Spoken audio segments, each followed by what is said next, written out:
Hello, I hope everyone's having a good day so far. I've had a pretty good day myself. I'm excited to do a little bit of grinding here. Back in the early game for run 6. Trying to stay positive, this will be the run, all that. I think I made a lot of mistakes last run where I really just was not patient. And I'm really going to make sure that even if it creates a little less exciting content where it takes a little more time to play and everything, I am going to make sure I'm just playing better and I'm more prepared, and I think that'll help me because that's pretty much why most of my Pokemon died last time. I didn't prepare properly. But we're going to start today with the berry fight, then I'll go through defeat Rourke, and then kind of work my way up through there. I don't have a specific plan for how long I'll stream, but we'll just kind of see. But that's what I'm going to do first, is take on a berry. Sorry, Julian, I don't give out my phone number to students. I apologize. Well, I don't really apologize, but, that's just how it is. Okay, here's Barry. I went ahead and leveled up Monferno, because the level cap's still 16, so I just wanted to make this a little easier on myself. So I'll be able to one-shot this thing with Rock Tomb. I would expect Piplup to come out next. I think I could two-shot this with Mach Punch, actually. Maybe not, because that's that berry. Yeah, it's gonna Water Pulse. That was really stupid of me. I would have been dead to a crit there. Here, let's put in Blueberry.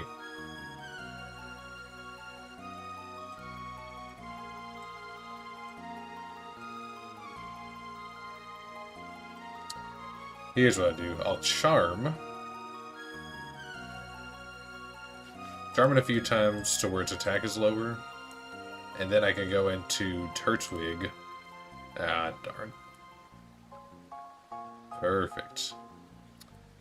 I think -4 is fine. Now I can go to Jummer, Turtwig, and do like a couple of curses, and then I can knock this out as well as as long as I don't get confused. Good. It's just gonna keep spamming that though.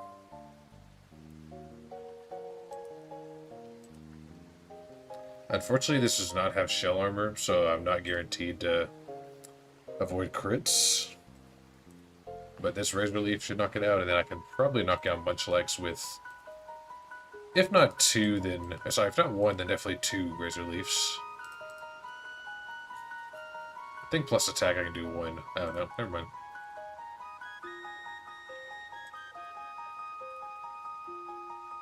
He heals. That's not going to be enough to kill. Nah. Absorb, though, will. Wow, okay, nope. They will not. We're -2 speed now. But the tackle will win the fight for us.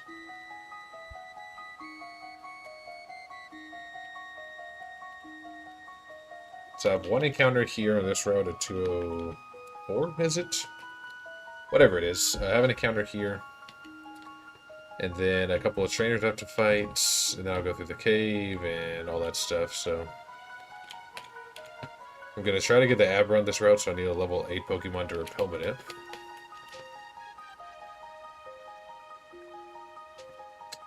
Taylor, I'm not sure who you are, so I'm definitely not going to give my number to a random person.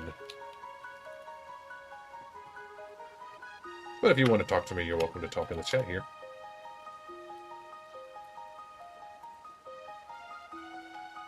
Let's lead with Eevee.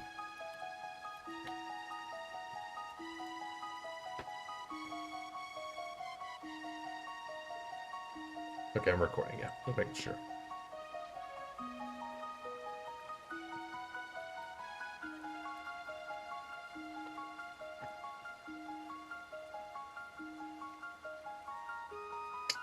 Oh, I still had a repel up. I didn't even realize that.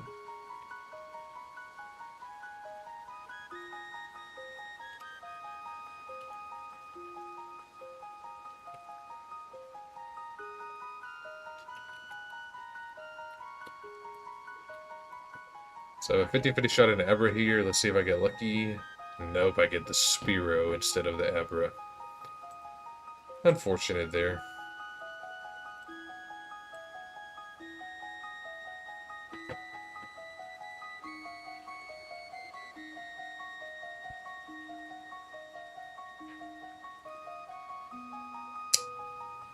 Ooh, that does 9.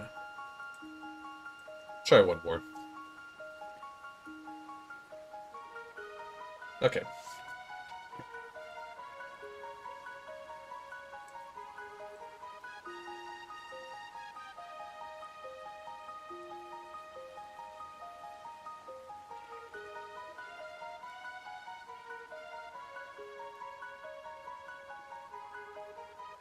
We're gonna name this Crackhead. I believe that's what I named the last Spearow that I had.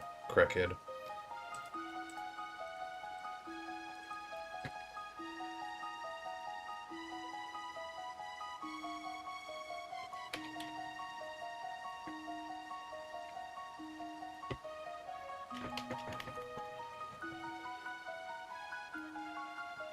Oops, forgot about that actually.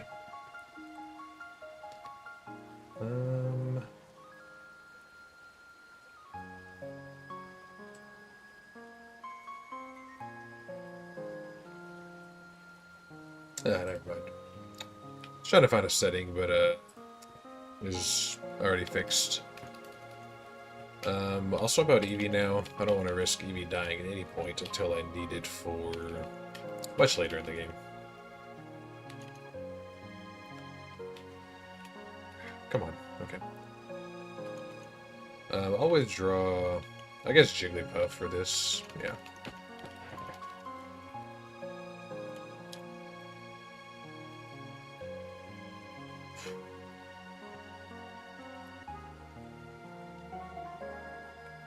Oh, I need to draw. My Xbox has been on this whole time. Okay, there's that. Is there anything I can sell? Let's sell some of those. Some of those.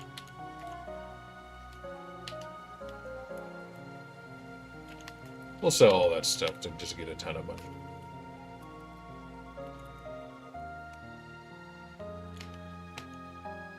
Nice.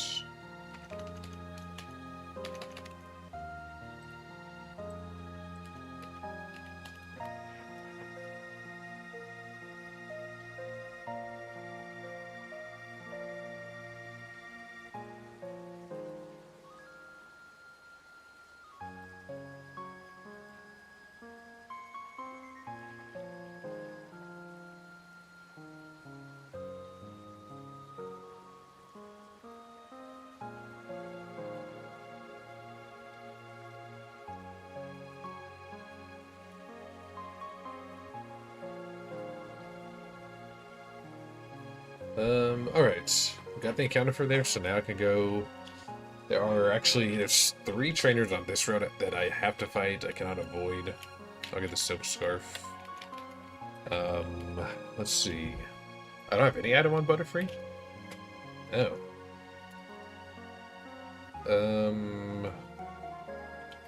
Here, let's take the scope lens off of Meryl, off of Blueberry, and put it on Bye-Bye.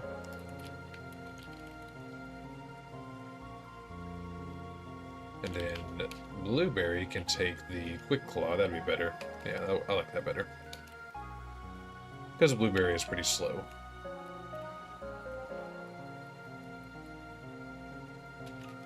Don't really plan on needing Endure much. Probably not at all, honestly. I don't think I'll use that a single time this whole game. First one has a Makuhita, so I'll lead a Butterfree. It'll be a good counter.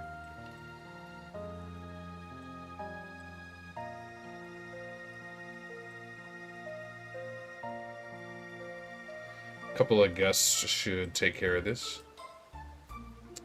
Ooh, a fake out though. Oh, 1 gust, okay. Nice.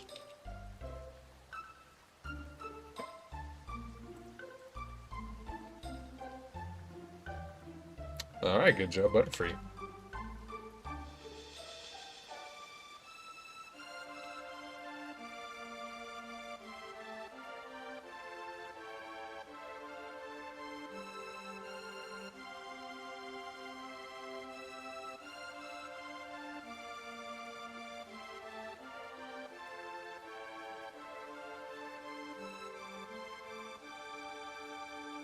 Sleep powder maybe? That'll work.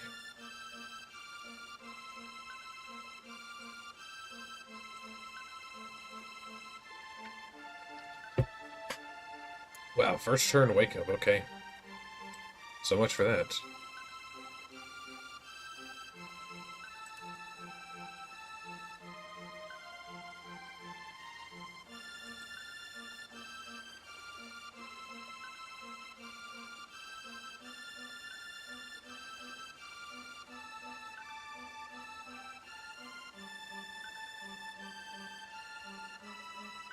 Alright, 14 on Pertwig. I'll take Bullet Seed over Razor Leaf, yeah.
What is... Okay, whatever. I might as well just stay in a Bubble Beam with Blueberry.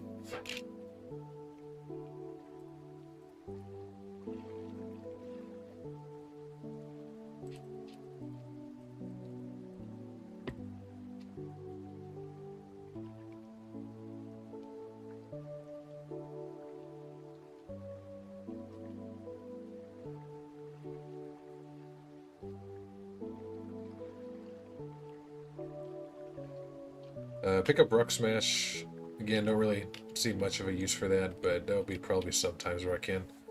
I'll lead with Butterfree against this C-Dot, I think is what this trainer has. C-Dots.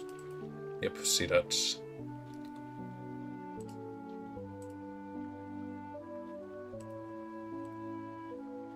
One shot the C-Dot, nice.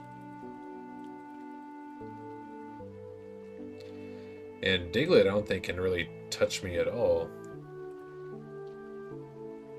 Maybe slash is what it'll do. Oh, what doesn't matter. We one-shot it. Hey, Butterfree's kind of nice, I won't lie.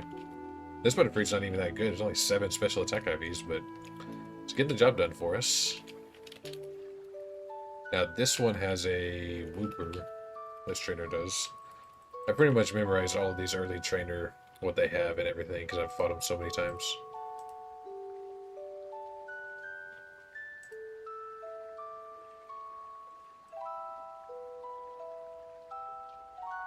One shot on the first one. Alright, nice.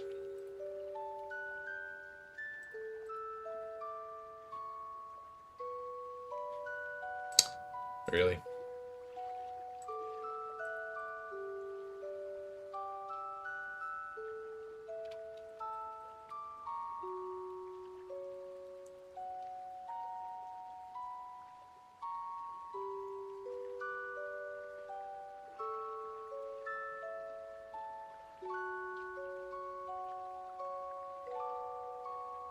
Yes, I know, I know. You're gonna tell me where the gym is. You've done it 1,000 times.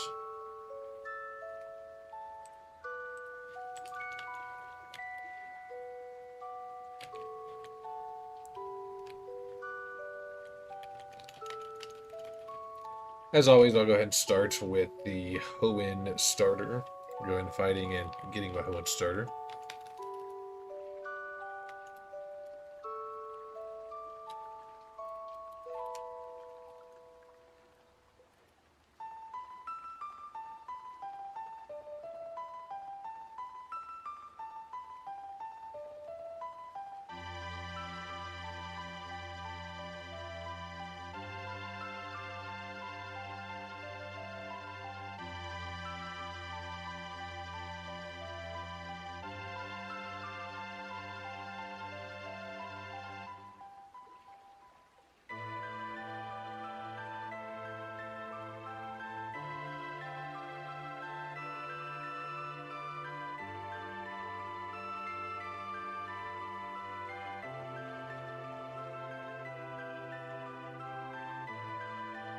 No need to risk Wukong here, even though I could probably two-shot him with Mach Punch. Just bullet seed it to death.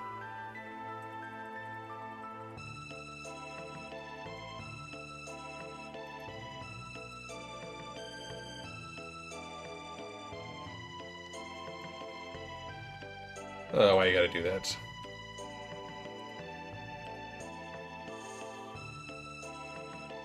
Wow, so 2 sand attacks and we still get the water pulse off. That's cool.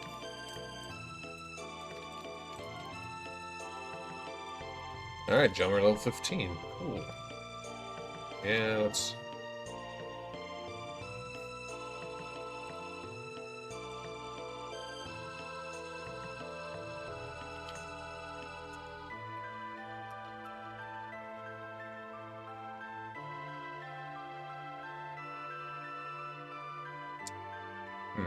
That's weird.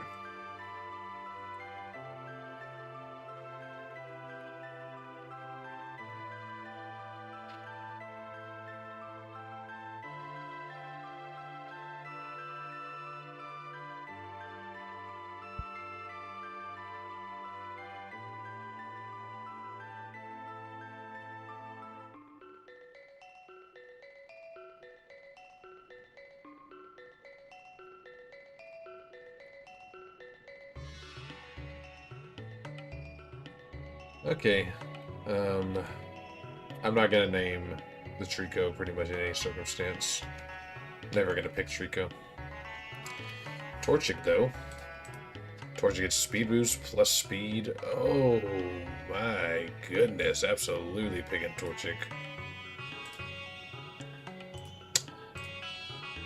Yeah, so this Torchic is speed boost. It's got plus speed nature. It's got 24 attack, 29 special attack, and 26 speed IVs. Absolutely freaking lutely. Unless this Mudkip is just god tier, then I'm gonna take Torchic.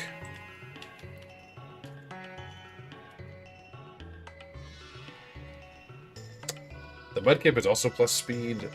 It was 0 special attack with 22 attack, 23 defense. Yeah, I'm taking Torchic. Sorry, Mudkip. The Mudkip would have been good if the Torchic sucked, but Torchic is absolutely the best one there.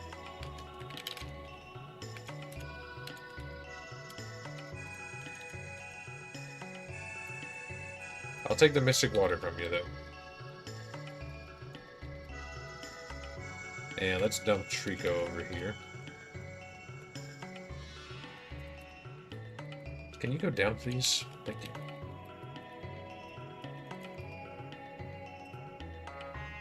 How's it going, Catch 80? Good evening. Or I guess afternoon, depends on where you are. Hope you're having a good one. How's your day been so far?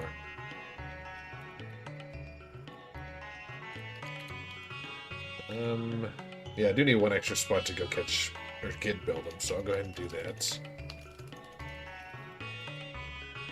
Yeah, that Torchic is looking sick.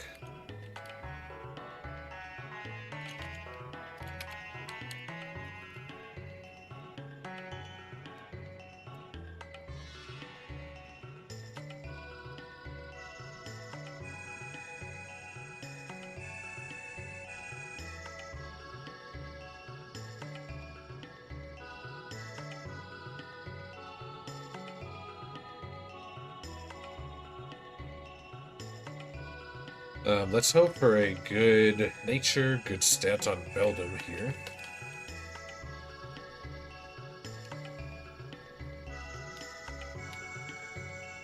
Yes, I would much be willing to raise the Beldum.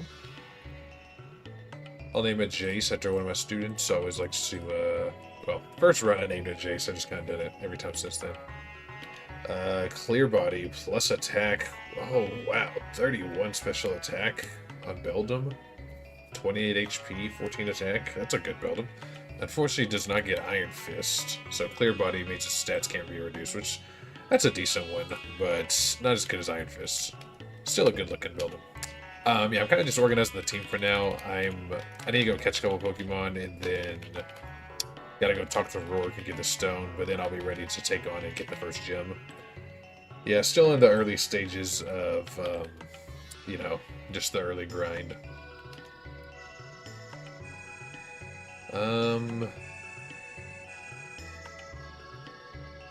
Let's do that. So in this cave, pretty much all the encounters except for Whisper are great. You can get Aeron, which we had last time. I can get an Onyx. I can get a Trapinch. I can get a Geodude. Or I could get a Whisper. So our luck, probably gonna get Whisper. But hopefully I do not get a Whisper. Anything but Whisper, please. Bustlebane, I know I'm gonna need that. I'm just gonna go ahead and give that to Jace here with our plus attack nature.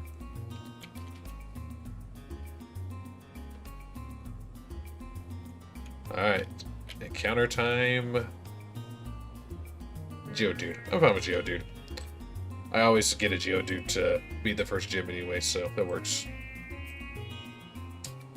I know the tackle doesn't do much damage, but I would kill it with Absorbable Seed, so I'm just going to keep chipping it down until I can catch it.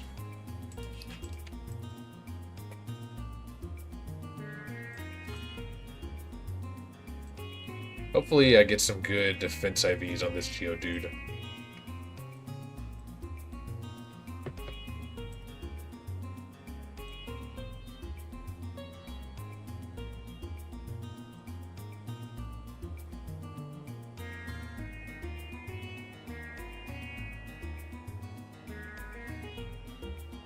Hey Shady, I don't know if you told me already, but who's your favorite Pokemon? I know I've talked to a few people recently. I cannot remember everyone's, though. I don't know if you told me yours or not, but me personally, mine is Blaziken, so I'm very hyped that I got a sick Torchic over here. And then Metagross is also one of my favorite Pokemon, so I'm happy to have two of their, you know, baby forms on the team right now. So I named Geodude the Boulder, you know, from Avatar Last Airbender. Oops, not Rare Candy. Meant to use Repel.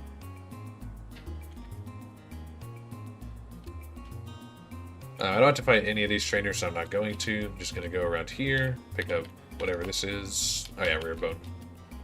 Then I'll get the Moonstone from Rourke here.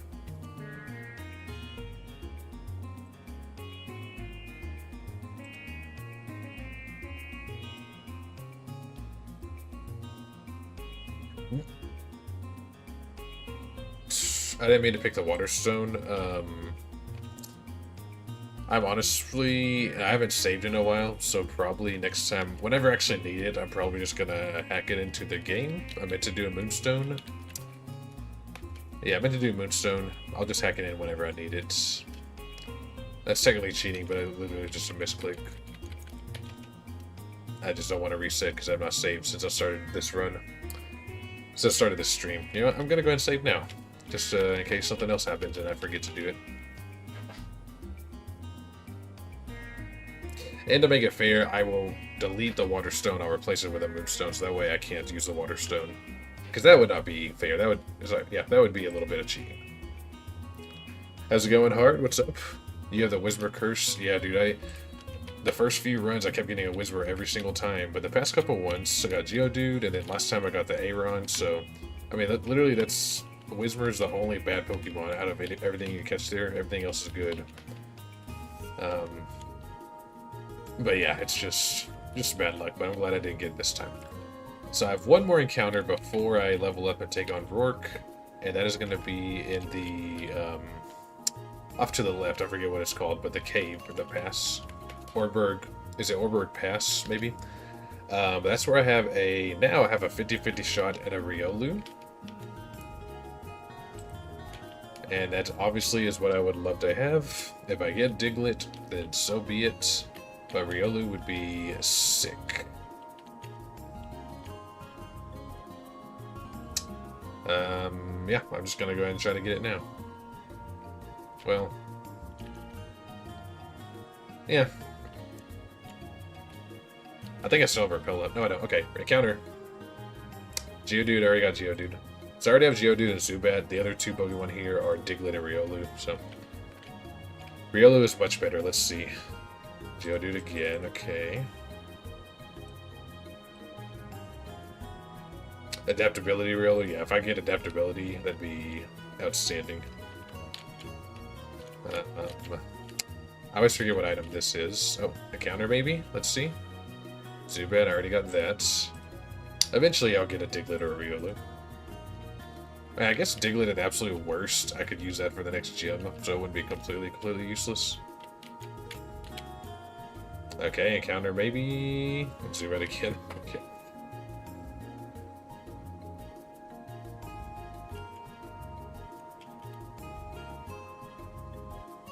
This one is the Big Pearl, that's right.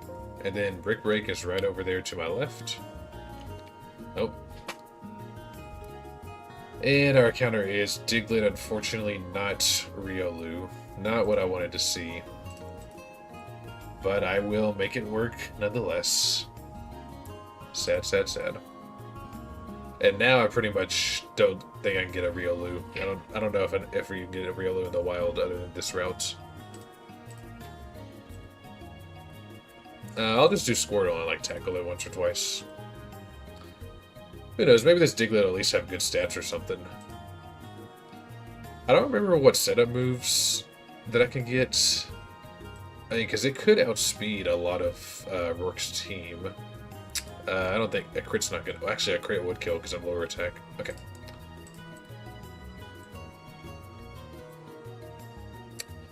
Yeah, not the best of luck there on that.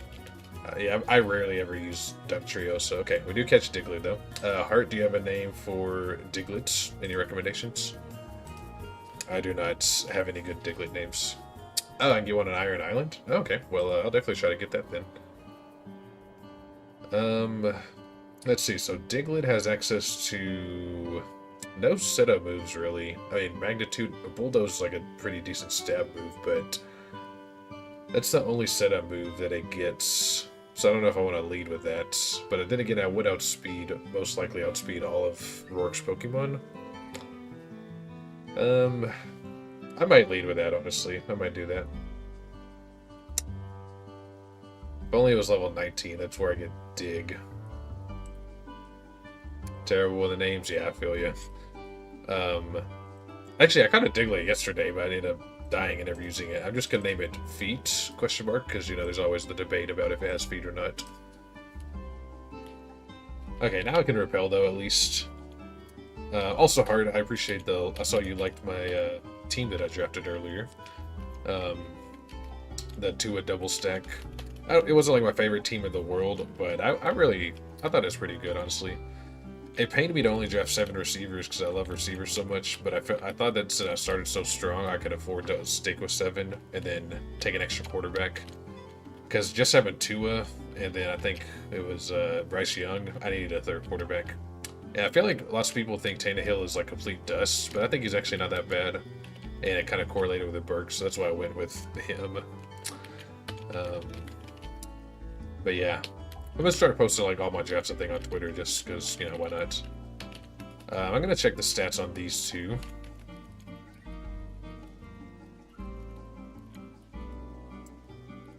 Let's take out Monferno just for now. Okay, so Diglett, we're looking at 31 defense on Diglett, 31 defense IVs, 28 speed, okay, 15 attack, and then Geodude. Oh my god, this Geodude is crazy. No way. Just missing a bring back on Baltimore. Well, I had Mark Andrews, if that's what you mean. Are you talking about for the bring back for the Tua stack? Or maybe you're talking about something else. I'm not sure. But yeah, so here's the Geodude. Look at that Geodude. So it's plus attack, 29, 25, 30, 20, 31, 29 IVs. That is an insane IV total. And 30 defense. Man, that's actually... I'm going to have to use Golem this run. That's really, really good. I'm definitely just going to be able to sweep through this whole team with Geodude now that has really good stats. That's pretty good. I like that. Yeah, nice. No, I definitely get why people are scared to draft Tannehill. I mean, it's not like I'm pounding the table to draft a whole bunch of them, but anytime that I get Burks and I need like a third quarterback late, I'll usually try to get Tannehill, which isn't very often, I'll admit, but occasionally I will do that. I think Merrill would be nice for this fight, just in the water, but I really don't think I'm going to need anyone other than Geodude, honestly, with how good those stats are. This is perfectly fine. I'm just going to leave this team in here. I'll level everyone up to 16, though.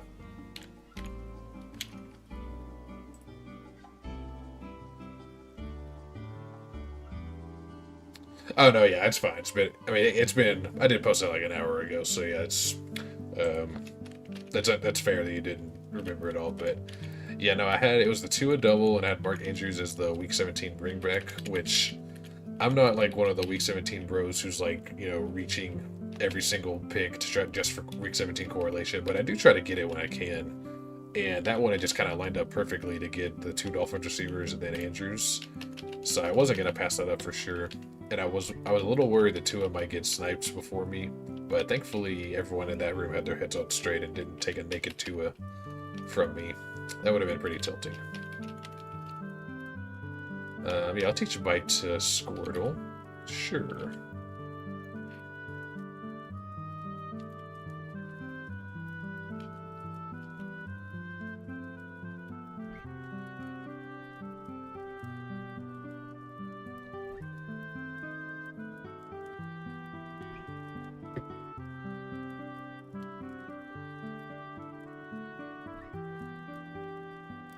I'll teach Yawn as well, I guess. I'll delete Tail Whip on War Turtle.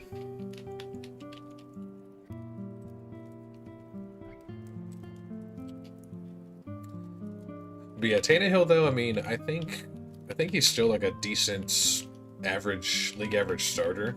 And he's just being drafted as if like he's going undrafted in so many of these drafts. Which I don't understand why he's being undrafted. I think he should be like in the the late 190s or something like that, but I guess people are thinking maybe Levis is going to start too soon, which I personally don't really think Levis is going to be that good, or at least not this year. But I am no expert by any means, so I definitely could be wrong. I'm not going to teach Magnitude because I mean that's just a possibly worse version of Bulldoze. So Diglett does get Feint Attack at level 16. Which is, not a bad move. It's 60 base power. I mean, I'll definitely teach it instead of Scratch.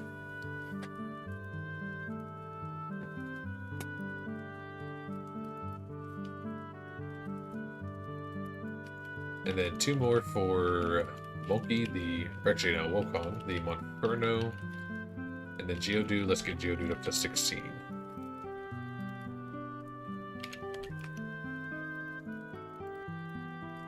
So I'll do Rock Throw.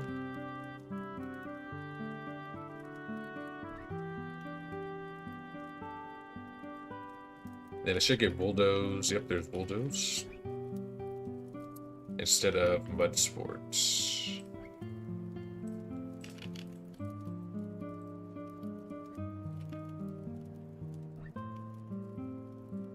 Okay, one more, and then I need to equip everyone with the correct items. Pretty much just going to give Geodude the Expert Belt to make his Bulldozes stronger.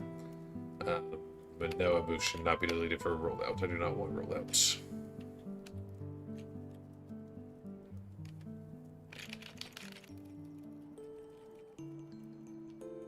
Actually,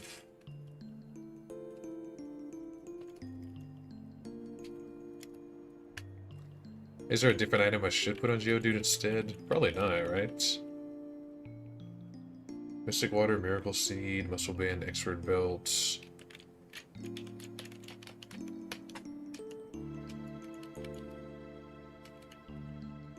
Quick Claw. I guess I could give the... Here. I'll give the Quick Claw to Beldum, and then I'll put the Muscle Band on Geodude. That seems like a good plan. Yep, swap that. And give Geodude a Muscle Band.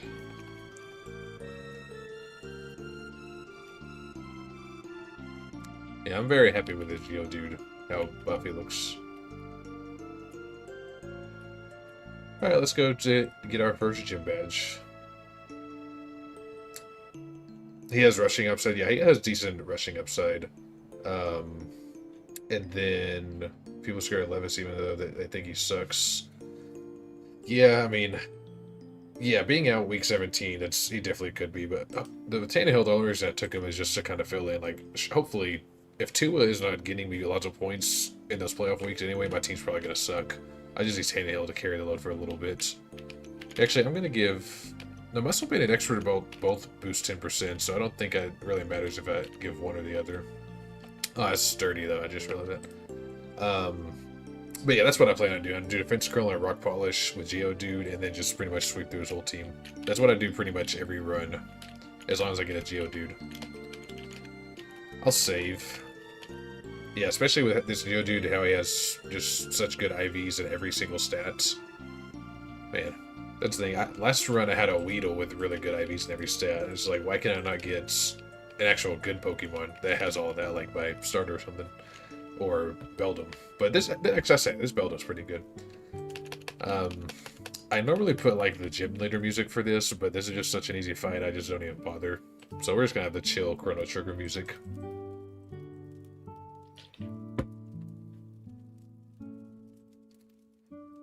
Okay, so I need 6 defense curls and then 3 rock polishes. Yeah, Sandvale, I mean, I could have done the same thing with Diglett, but Diglett doesn't have any setup moves like to boost defense or anything. And I probably would outspeed, but I don't think I would one-shot most of his Pokemon. Or at least not all of them, so that's why I just do Geodude. But I can swap in a Diglett if I need to.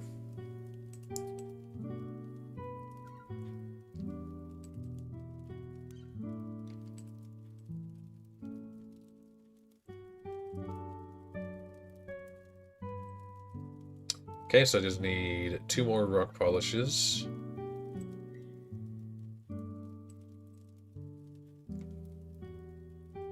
One more rock polish.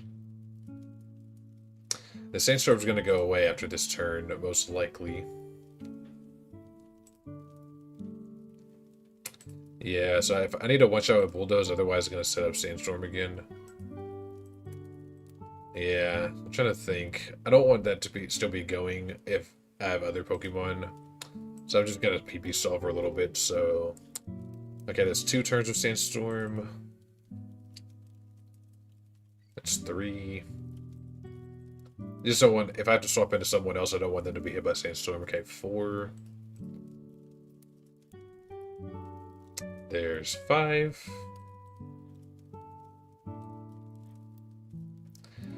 6. 7, and I'll knock it out of this turn, and then the sandstorm will subside. Yeah, Fanfy's actually pretty good, but I didn't want to. I want to save that encounter for later to try and get a much like if I need it. Yeah, so down goes the nose pass. I think we one-shot this Geodude as well. It'll be really close. No, not quite. It also used Bulldoze. Yeah, it does 9. Flying types in the game are weak. Yeah, I mean, there's not many good ones, honestly. If you get a Swellow with Guts, then that's really good, but that's a pretty low encounter rate. Wingull or Pelipper is like decent just because that's Drizzle, but even that's only a 50-50 chance to get that ability. Staraptor is that's not that good. It's fine. As long as I don't get, if I get crit, oh, it's Sandstorms. Okay, I don't know why it wouldn't do a Bulldoze on me there, but yeah, I'm probably just gonna sweep through this whole team. Yeah, I'm honestly, now you say that, I can't really think of many good flying types. Well, I mean, Crobat's good, but that's poison and flying. Yeah, Crobat's good. Gliscor's really good. I will say that Gliscor's really good, ground and flying type, but if it doesn't have poison heal, it's not as good. And then Togekiss is good, but that's like a gift Pokemon, so it's not like just a wild one. But those are like the only 3 flying types that I consistently find to be pretty good, and the rest, yeah, they're just eh. Aerodactyl can be good if you get one with good stats, or like Rockhead. But yeah, I think as a whole though, flying types are definitely not that great in this game. Okay, now goes Bonsai. Should only have, is it 1 or 2 left? I lost track. Oh, just 1. Okay, Granados. Probably one-shot this too. Yep. Alright, so we sweep through with the Boulder once again. Geodude just that good. Now I got the double battle, then the Floroma Town Johto encounter. So let's go do that.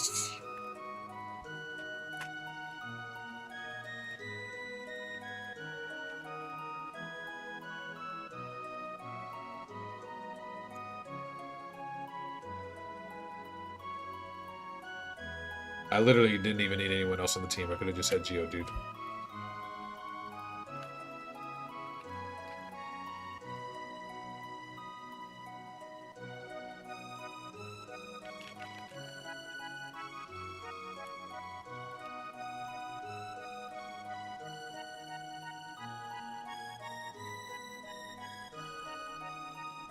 So now Magikarp will join the team instead of Diglett for sure. And then I'll definitely want Zubat when it evolves into Golbat. Whoops. I want Umbreon for when it evolves into... Sorry, Eevee when it evolves into Umbreon. And then... I think I get a Azumarill pretty early, so I'm going to go ahead and put that. I think Azumarill like a level 18, I want to say. Azumarill evolves. Whoops. Instead of War Turtle. Yeah, we'll do that.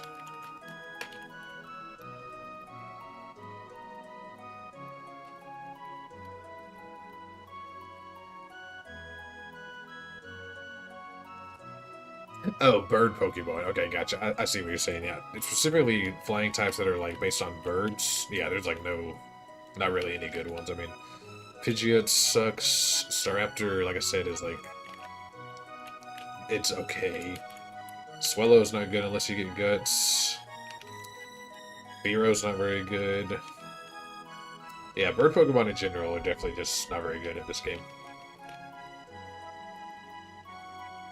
Oh, I guess I'm gonna evolve some of these guys. I guess I'll evolve everyone, why not? Get everyone till like 16.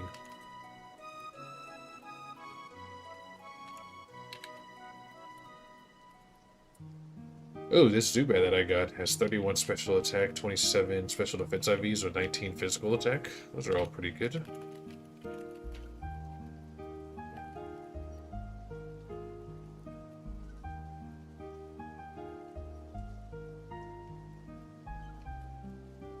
I'll definitely teach it Poison Fang instead of Astonish.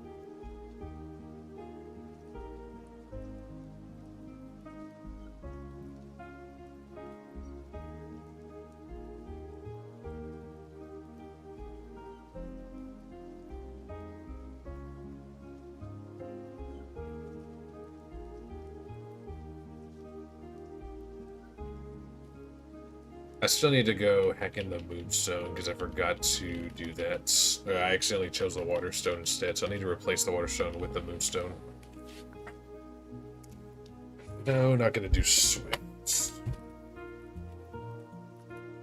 Oh, whoops. Well, actually, that's fine. I'm gonna go with the 18 because I'm pretty sure that is when Meryl evolves. If I could go ahead and get in a Azumarill, that'd be pretty cool. Water Sport is stupid, yeah. If only this Meryl had huge power, I would actually use it a lot on this team, but I'm not going to have much use for it. But just having a fully evolved Pokemon this early would be pretty cool. Helping Hand? No. Okay, it is level 18 when you get a Azumarill. Yeah, I'll take a bulky Water and Fairy type this early in the game.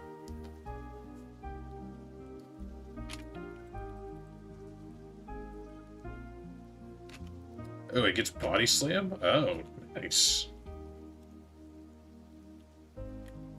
Yeah, I'll delete Tailwhip for Body Slam, heck yeah.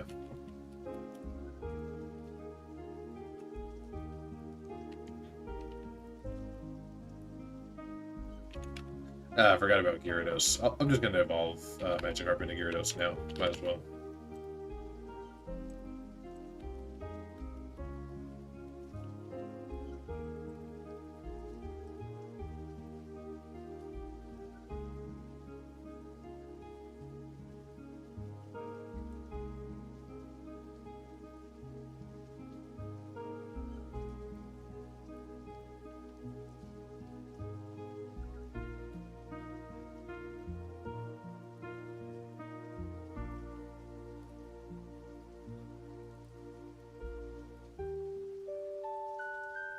Alright, here is Gyarados. Unfortunately, this one's not as good as last one. It's only 15 attack IVs, only 4 speed EVs.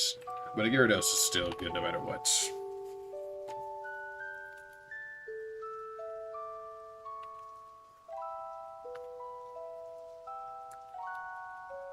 I guess I can get rid of Splash, even though Splash is a really good move, you know.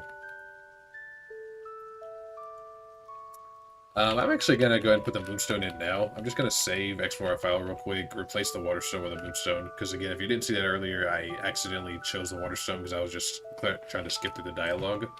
And I really meant to do Moonstone to evolve Eevee and Umbreon. So I'm just going to put it on the Be Right Back screen while I do that. It'll just take a minute.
I'm just about done. Sorry. Thank you for your patience.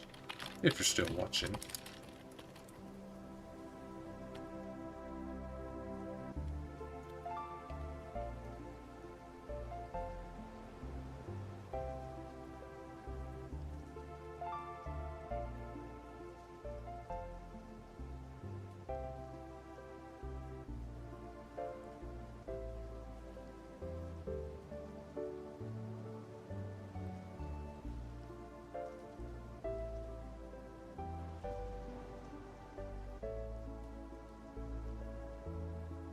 Okay, I should be good to go now.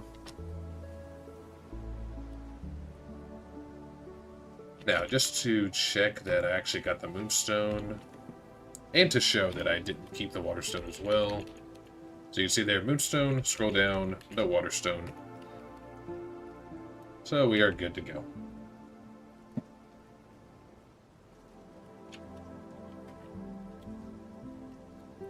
I am going to use Repel, though, so I don't have to worry about any encounters through these next couple areas.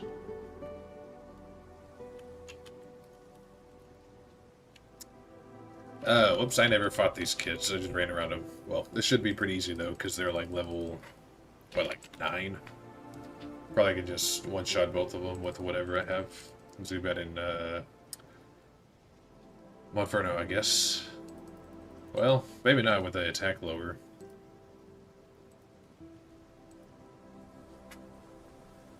It's probably dumb, but I feel like even if it was a crit, the Shanks could still kill me. So I'll just Flame Wheel Cricket Tots.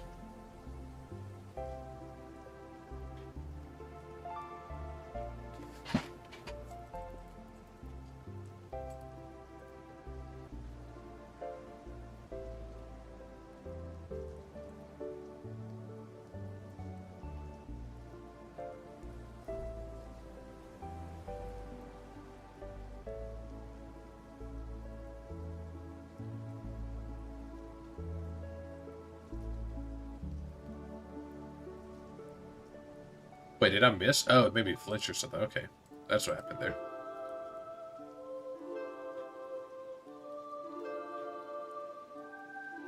Bro, really? Back-to-back flinches? Oh, wait, there's no way this kills my Beldam, right? Okay. Oh, I would have been so mad. Actually, let's cancel that. Let's swap out for Gyarados.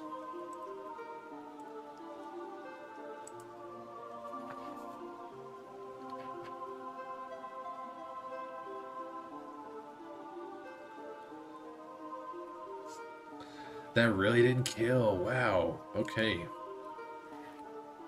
I mean, it should not be that hard to kill. Freaking level 10 Sandshrew.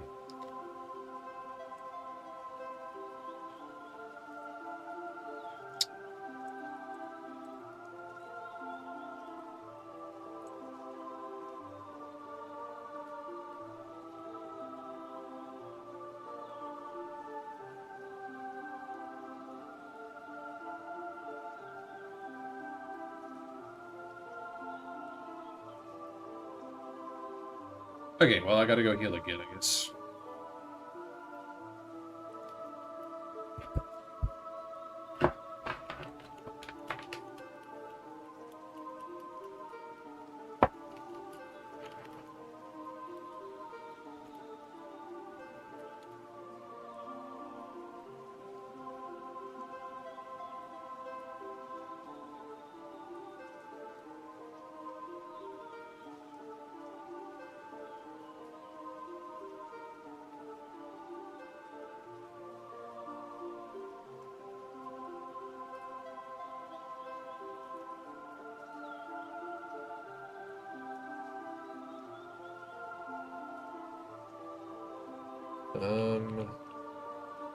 I'll lead with Gyarados.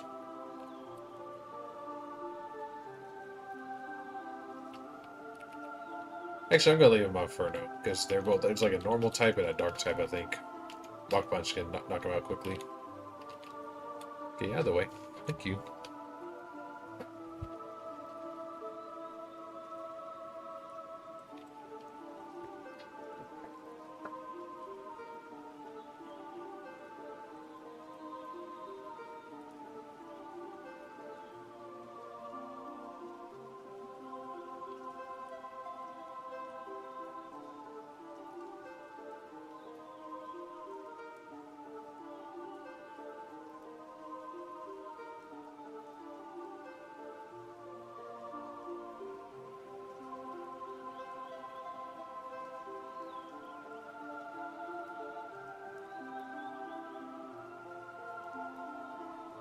Okay, he's a fake out, not on me. That's a good start. So Glemio goes out instantly.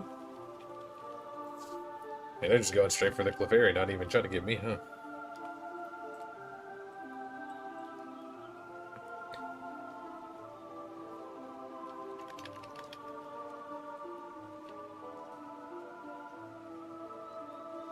Ah, I get poisoned. Worst part about that is that I have to actually take time out of my day to heal the poison.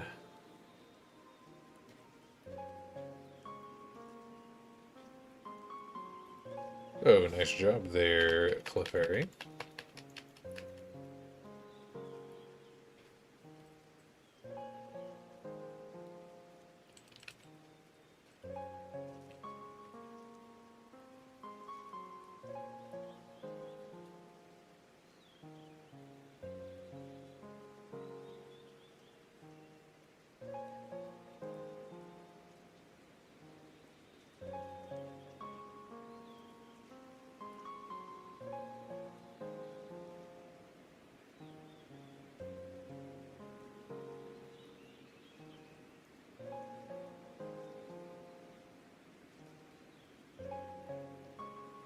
Finally.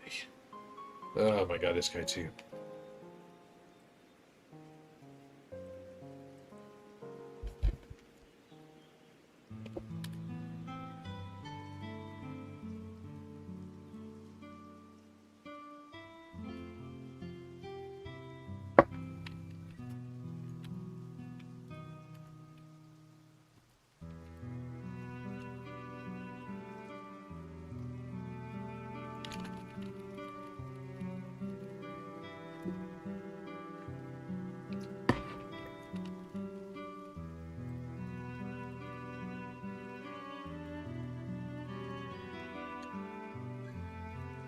I am hoping for a really good Johto encounter. If I get Intimidate, Totodile, or Adaptability Cyndaquil, I would take whichever one of those I could get, honestly.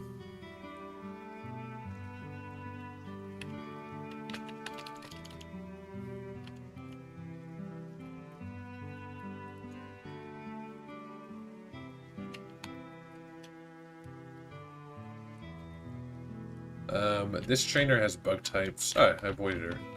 Good. I avoided all of them just like that.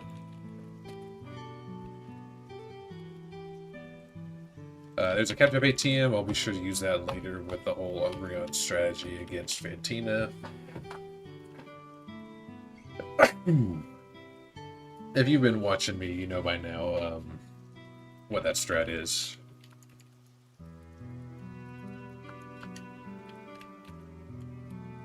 Ah, whoops. Oh well. There's all bug types.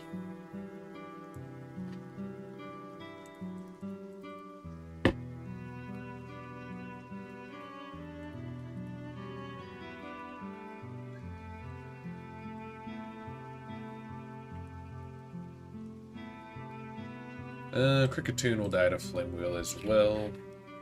I'm gonna avoid that double battle though, because they have some electric types. Plus will end by noon.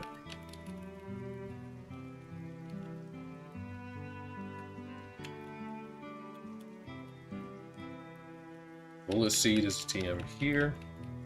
No one on the current team can learn that, but I don't really care about that. I'll get Aerial Ace before I do anything else.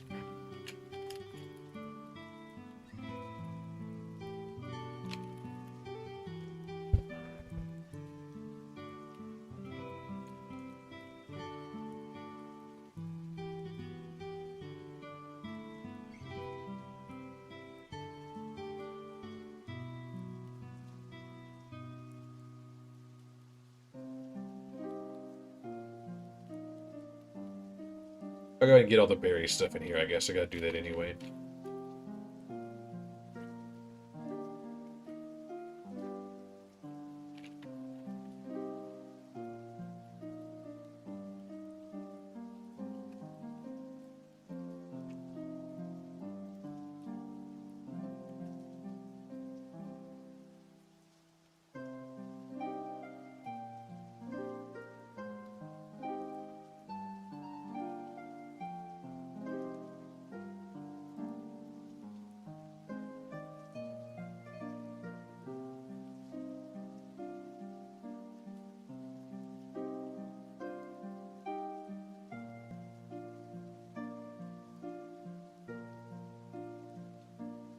Ugh.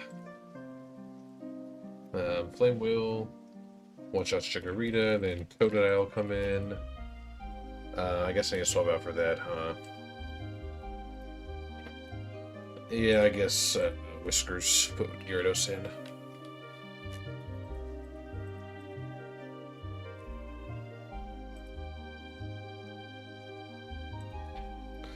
Two bites. Yep, there's a one. I forgot to hack in leftovers. I'll do that before the main fights. Wow, it outspeeds me? Really? Well, that actually might be a good sign.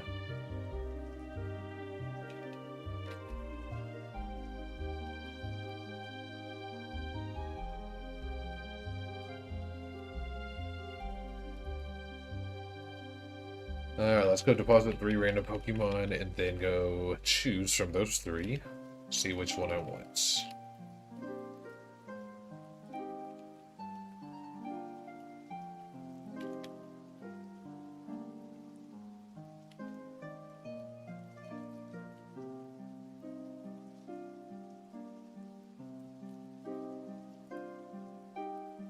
Don't know why one of them went away, but the other 2 didn't, but okay. Alright, naming time.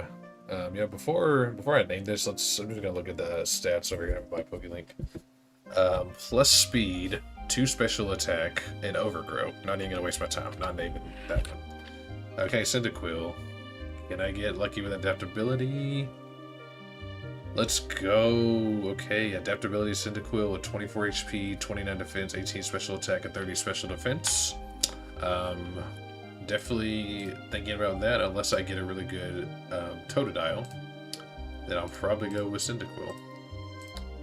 Tyler the Cyndaquil, and then Totodile. So Totodile has Intimidate. Ooh, that's pretty good too. Intimidate with 29 attack. That's... Let me go ahead and take this and name it Kyle.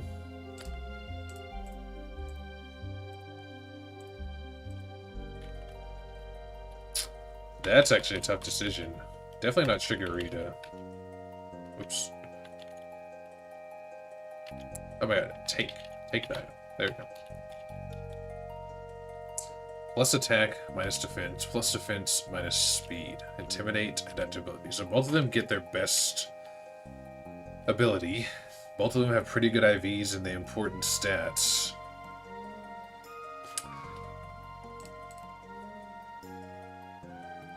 I'm going to look at the wiki here. I kind of need to look at a couple of things to be tiebreakers, so... Because I feel like Renegade already has... I don't remember what the defense is on it. Okay, so Renegade has 100 defense, base defense, and has a plus defense nature, so it's actually a pretty good tanky water type. Cyndaquil... I feel like its physical attack doesn't really matter, so the plus attack I don't really care about, but I can check Typhlosion. Yeah, 79 attack. I think that's tough. I kind of want to go Totodile, just to have that Intimidate user and have a big, bulky water type. And 29 attack IVs is and 22 HP. That's really good. Adaptability Cyndaquil is always so busted, though. You haven't got Adaptability Cyndaquil yet? Yeah, it's 50-50. Here, I'll show you the stats. So that way you kind of see. But yeah, it's 50-50 to get it, so yeah, it just kind of depends on luck. But that's kind of what I'm deciding around now. Either the Cyndaquil or Totodile. I don't know. I think the Totodile is probably just the better overall choice, but Cyndaquil I think probably has more potential. But I also already have a really good Chimchar and a really good Torchic, so I don't know how many fire types I'm really going to need. But at the same time, that's the only 2 fire types I have, and there's not a ton of fire types to choose from, so maybe I should do that.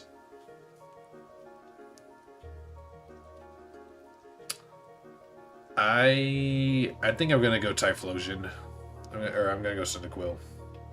Because the more I think about it, with adaptability... especially if it's fast, and that one in particular is not very fast, I'll admit, but it still has, it's just a pretty fast Pokemon in general. If you just lead with full health and just Eruption, I mean, it turns into a double power, so a 300 base power move, and it's 600 if it's super effective. That just sweeps through. That can sweep through entire teams. Especially like leading with that against like the Ice type gym or something. I would imagine that'd be pretty sick. I would also give it like a choice scarf or a choice band to where it increases speed, but I can only use one move.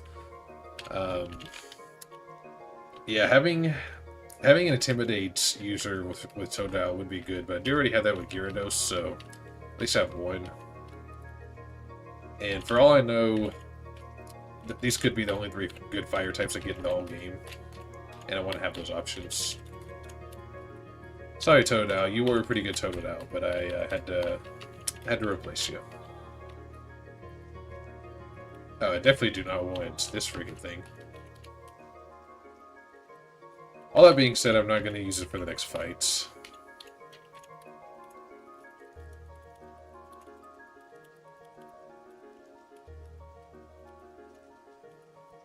Probably War Turtle would actually be safer for the next fight instead of, well, Fury, Steel, Water.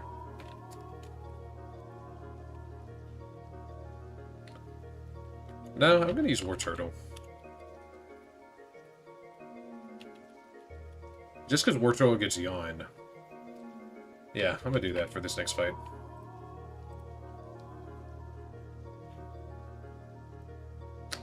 Slugma's good. Actually, I have not caught a Slugma. I almost never get Slugma because the route where you can get Slugma, I always choose to get Gligar. Which, Gligar is obviously really good. So I really use Slugma, but Magcargo can be pretty good from what I can gather, yeah. I don't remember what its ability is in this game. I mean, I think it can get Flame Body. That's also true. It's good to have Fire type that's not fighting. Yeah, that was also kind of what I was thinking. I could use, you know, if I gotta go against like a flying type, you know, I don't have to worry about Typhlosion being weak to that, or a psychic type, you know, because the psychic actually the Elite Four with psychic types. I mean, if I have Infernape or Blaziken, they're pretty much completely useless in that fight, but Typhlosion could still pull his weight, and also Typhlosion can get, I want to say he gets extra sensory, which is pretty nice, and I think he gets Shadow Ball, I want to say, so. Another kind of thing to boost against against like psychic types, I guess. Gotta fight this guy as always. I'll just go ahead and fight him real quick. He has like a Poochyena and a Houndour, I think.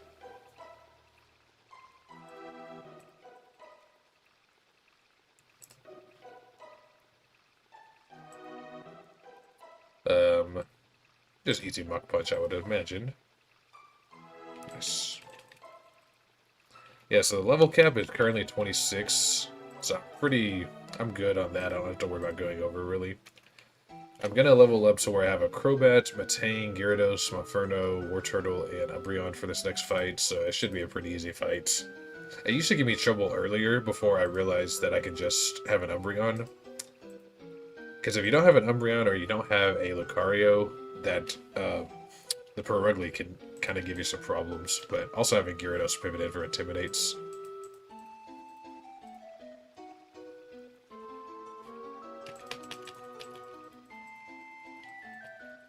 Okay, go ahead and say your speech so I can leave.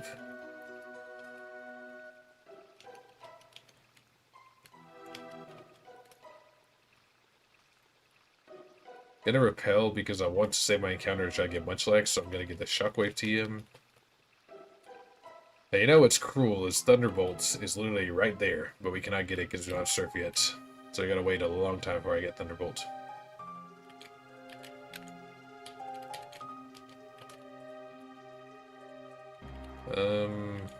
I guess I'll just lead with these two against this double battle, why not?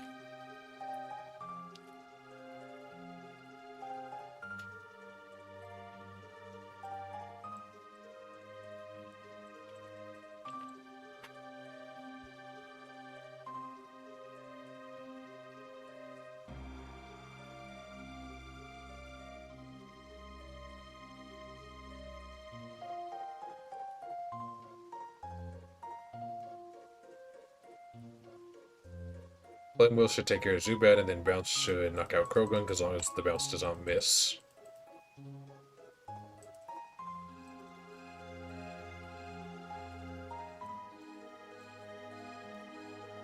Bounce hits, and then hopefully Flame Wheel will hit also. Level 20 on Monferno. Flame Wheel hits.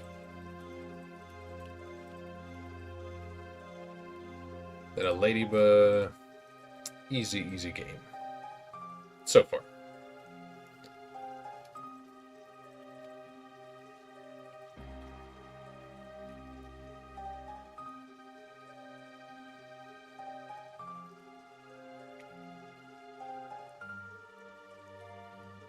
So he'll give us honey. And I'll buy a little bit of honey just, you know, to try always get our encounters.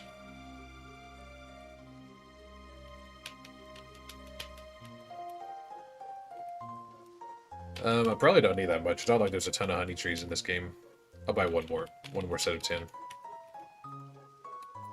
Okay, I'm gonna run to the bathroom real quick, just take a quick break, and I will be right back.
Alright, I'm back.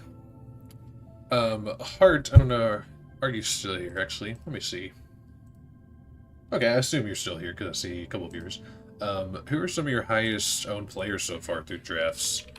I like to know what other people are doing. For me personally, I have a lot of Jalen Warren.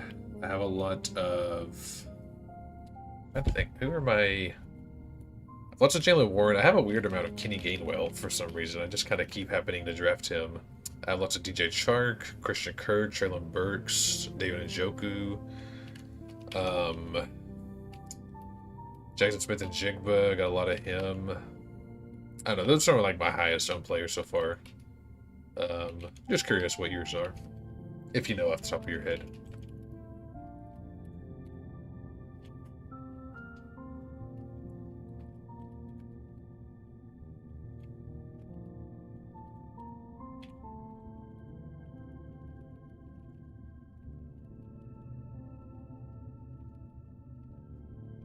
So I need to level up Eevee to 22 so I get Wish, and then I'll evolve it to Umbreon with the Moonstone.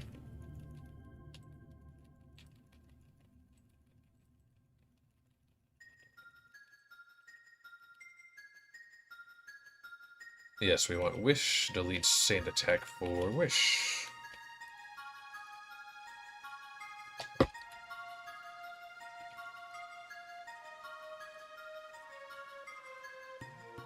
And what position? That's fair. I guess I didn't ask that.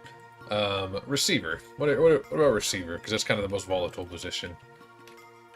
And you know, I want to check mine real quick now that I'm thinking about it. It'll take like 5 seconds. I'll tell you my at least on Underdog. I don't want to pull up DraftKings. It's a whole different thing. My highest owned receivers right now on Underdog, I have Nico Collins, Calvin Ridley, Burks, Tyquan Thornton, Van Jefferson, Amari Cooper, Lazard, Amon-Ra, and Juju. Why do I have so much Juju? What? I have 23% Juju. How did that happen? I don't like that. I need to change that. So I don't want that much Juju. Yeah, that's mine in a receiver at least.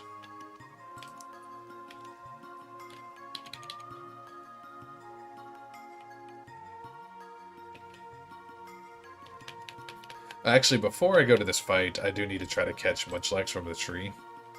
So I guess I'll lead with... I need to go get, what, Butterfree? Yeah, Butterfree has Sleep Powder.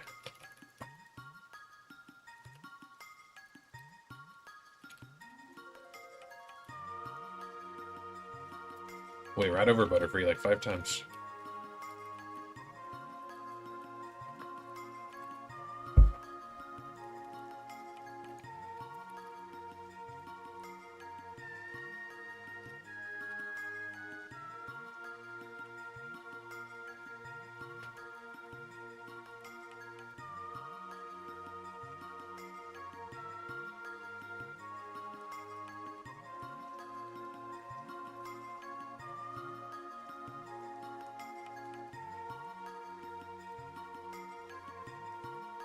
Now, one good thing at least, I already caught a Caterpie, so I can't use that on my counter here. The chances of getting Munchlax are still pretty low, but it's either Slackoth, Munchlax, Apom, or Weedle. Weedle would at least be good for the gym, but Munchlax would be perfect, and it's Slackoth, okay. Slackoth I just don't know how to use properly, I feel like. Your wide receiver supposed to be sick or not in a good way. Nathaniel Dell, Michael Thomas, Ridley. Okay, I got lots of Ridley. Judy. I got lots of Mike Williams, Garrett Wilson, and Jameson. Okay, Dell is someone I have been trying to get a little bit here and there. Michael Thomas, I'll admit I have like no Michael Thomas. Ridley, I do have a lot of Ridley. Judy, decent amount. Mike Williams, yeah, lots of him. Wilson, kind of and then Jameson, I don't really have much Jameson either. With Jameson, I don't know. For one, he's going to miss 6 games, obviously, but I feel like it's kind of rare for a receiver to, like, barely do anything his rookie year and then still miss a lot of games second year and then end up being really good. But at the same time, there's not a ton of examples of that, so it could be just, like, a small sample size. But JJ Zachariasen was talking about that on his podcast not too long ago. I guess I need to give a nickname to Slackoth here. But yeah, here, before I name Slackoth, these were mine. I'll read them one more time. I'll do like the top 10. Is that what this is? 3, 6. Yeah, so Nico Collins, Ridley, Burks, Thornton, Van Jefferson, Amari, Lazard, Amon-Ra, St. Brown, and then Juju. And then I have like 10 receivers tied for 10th. But those are like my highest owned receivers, yeah. And then highest owned players overall, I have lots of Mixon, Gainwell, Jalen Warren, and Goff actually is my highest owned quarterback somehow. Interesting. I guess because I have lots of Amon-Ra. And Goff is just pretty cheap in general. But yeah, that's what I'm rocking with so far. Shaheed, MVS, Hardman, Van Jefferson. Okay, yeah, Hardman I have a good amount of. Shaheed I have not taken enough of, but I would like to get more. MVS, I hate him so much. He screwed me over so many times last year in DFS. I played him a home stack with MVS every single week, and it just almost always let me down.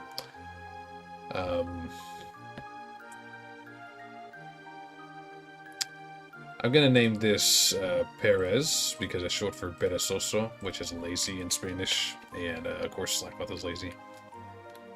Now I need to go swap out Butterfree though. But yeah, I kind of see what you're saying about the Texans taking a big leap. I mean, I do have lots of Nico Collins, so I kind of believe in the Texans. Um, I don't know about how big of a lead they'll take. I think they'll at least be a little better. Maybe be like a 6-win team or something. Um, I think it's a bet worth making because they're also cheap. I mean, Pierce, he goes pretty late for what his potential could be. I even like Singletary and like zero RB builds as a potential sleeper. I forgot to take some of the items off. And then yeah, all the receivers are super cheap. Dalton Schultz is pretty cheap. So yeah, lots of good options. And then I guess Robert Woods is there too. And I love Robert Woods, even though he's dust at this point. But he has always been one of my favorite players. I forgot to give one more item. Forgot to do leftovers. I'm going to evolve Zubat first, and then I'll put those in.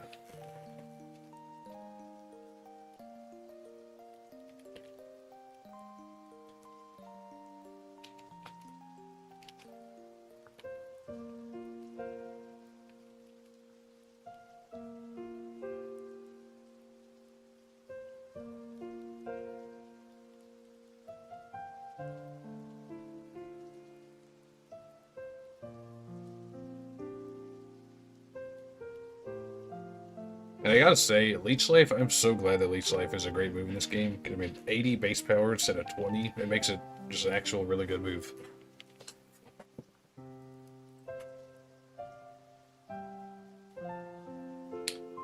Jameson's a talent bet. Where he's going, I don't think he hurts you that bad for 6 weeks. You know, yeah, I get that, yeah.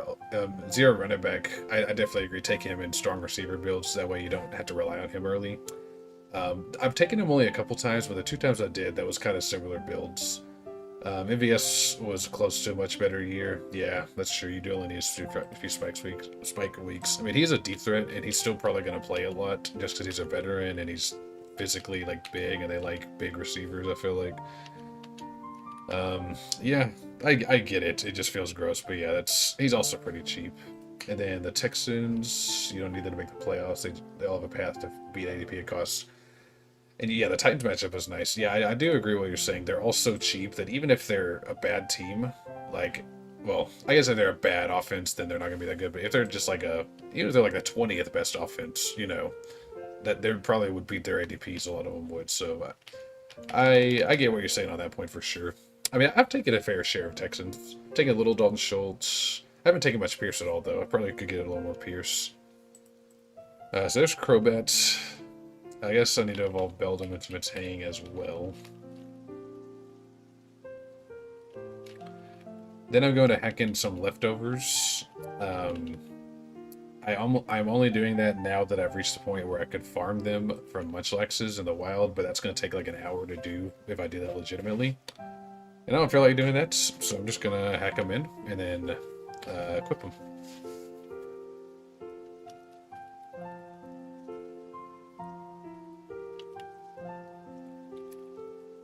War Turtle, I guess, could be evolved or leveled up some.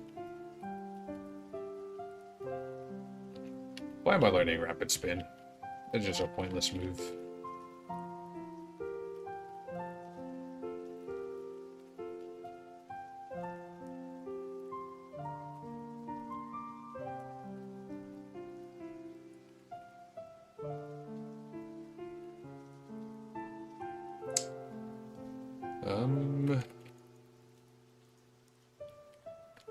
Yeah, I guess once again I'm going to save and put in the leftovers because I forgot to do that.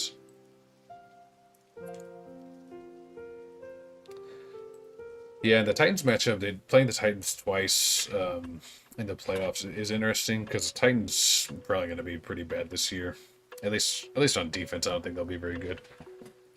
You know, I'll leave my screen up as an export. I guess it doesn't really matter if I hide it or not. But yeah, pretty good matchup. And since I'm getting lots of Traylon Burks, you know, it provides a little bit of correlation for the playoffs whenever I get a Texan player. How do you feel about Traylon Burks? I like to get people's opinions. I'm a little bit biased because he went to Arkansas, which is my college, but I still try to be relatively unbiased. It's not like I'm taking him 100%, but I think objectively he's a pretty good pick because Titans have just like no other players to throw to, and usually receivers do a lot better in their second year. But I don't know. That's just my opinion. And he's just a talented player in general.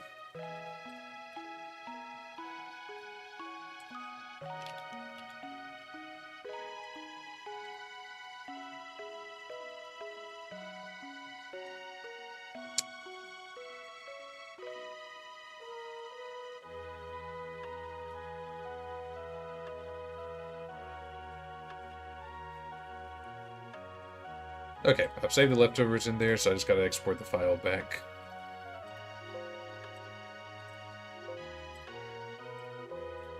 Yes, I know, I clicked it, come on.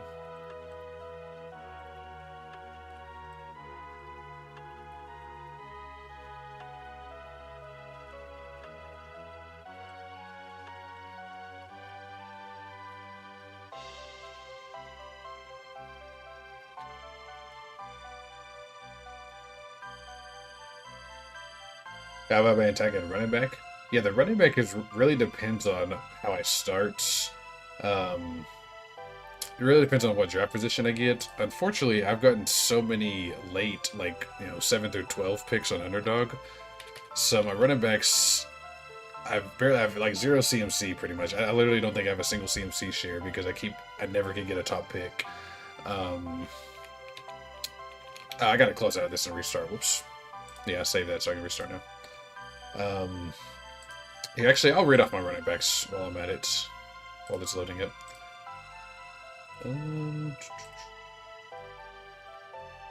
I try, in general, I do try to go like a 0 RB, but sometimes I'll do hero RB. I like never do robust RB, like starting 3 running backs early. I just think there's very few paths to that working out. But all the other strategies are kind of viable. Here, I'll read off my highest exposure of running back. So Joe Mixon's my highest on running back. I do feel strongly about that. I really like Mixon as ADP. Kenny Gainwell, I have a lot of him. Jalen Warren, I have lots of him.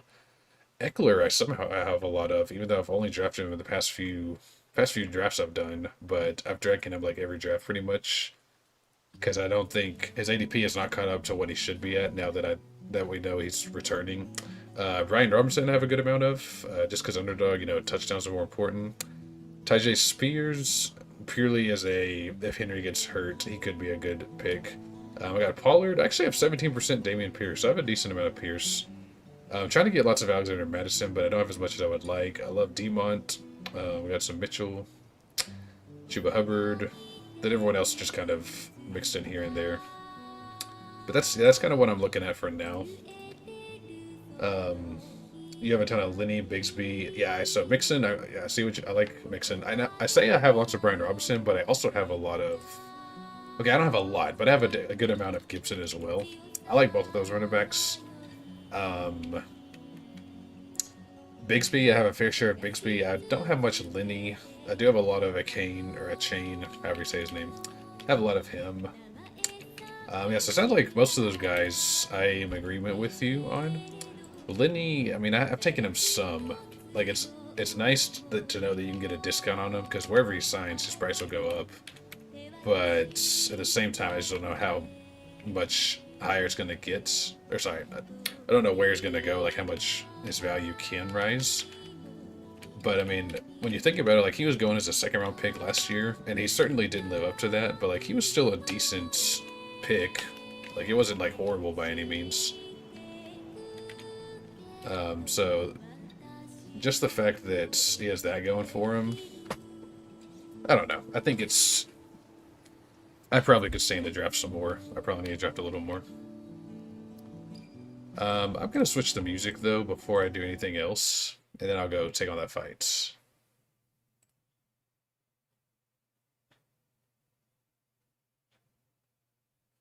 Yeah, I agree. This is definitely the year to take Traylon. Yeah, this is the year because I think he's gonna have a pretty big year, and then next year he'll be a lot more expensive. You have 30% Pierce. Yeah, that's more than me, but I mean, I also, like I said, I've only done 18 drafts on Underdog. I've done like 15 on DraftKings, so I probably have a little less on DraftKings, but overall I have like a decent-ish Um, yeah, lots of Taijin minis. Nice, nice. Actually, no. You know what? I've listened to enough Pokemon music. I'm gonna go back to some of that Skyrim music.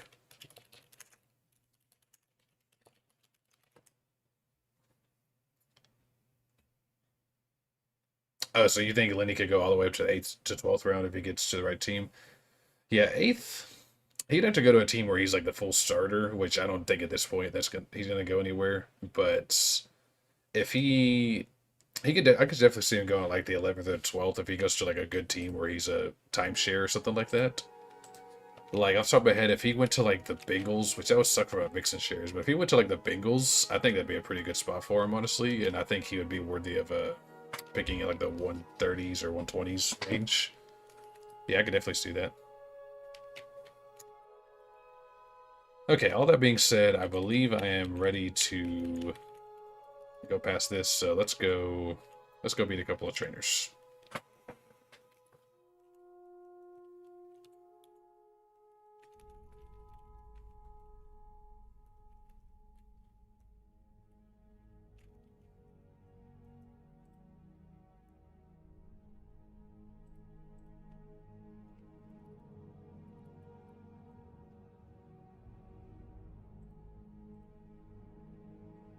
You think Dallas is the perfect fit? Yeah, that would be a pretty good fit now that I think about it. Again, that would suck for Pollard, but Pollard though, I really don't think that would hurt Pollard that much because it's not like Pollard's going to be like a 25 touch guy anyway. Um, he would probably still some of the goal line works. That would hurt Pollard a little bit, but I think I would still. I'm sure Pollard would definitely drop in price. I would definitely buy the dip in Pollard's price if that were to happen. I think that would be a pretty good fit though. Yeah, I'm trying to think of what other teams that could possibly sign him. Um, I don't know. Probably no one in the NFC West.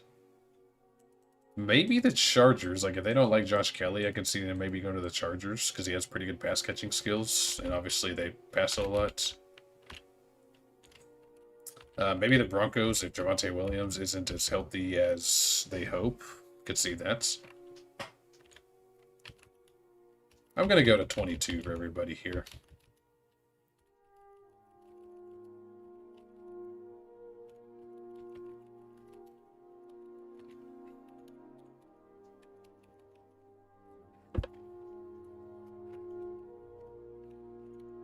Okay, I'll save and then go fights. Yeah, Pollard would still be good. I mean, based on his price, it seems like people don't expect him to be like the full-time, like, absolute massive touch share like a Derrick Henry type or a Jacobs type. But his price is still pretty expensive. He's like, what, 17 or 18 is ADP?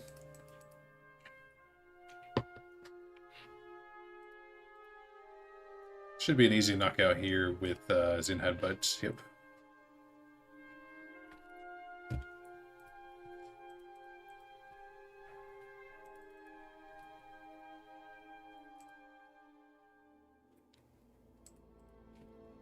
Let's swap an Umbreon here and pretty much go toe-to-toe with this Perugly.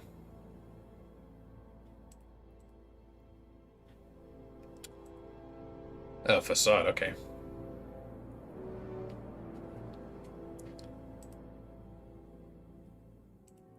I'm gonna Wish and play it safe, and then I'll Bite. Okay, good. So let's Wish, and then I'll Bite next turn. This Umbreon, unfortunately, if you didn't catch yesterday, puts sleep, really? This Umbreon has really bad defense, like literally 0 defense IVs, and it's minus special defense nature. So it's definitely not that good Umbreon, but it's still good enough for what I need for now. It's still probably good enough for, like, Fantina, honestly. Okay, it's Facade again. Can we wake up? No. Okay, I'm gonna spam Confuse Ray. Okay, Snapshot of Confusion. We wake up and hit Confuse. I'm gonna Wish again.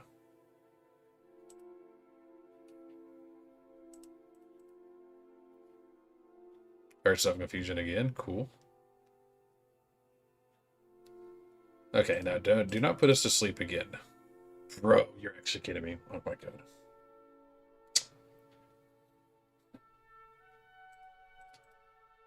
This is just gonna take a while, I guess. Oh, first turn to wake up. Nice.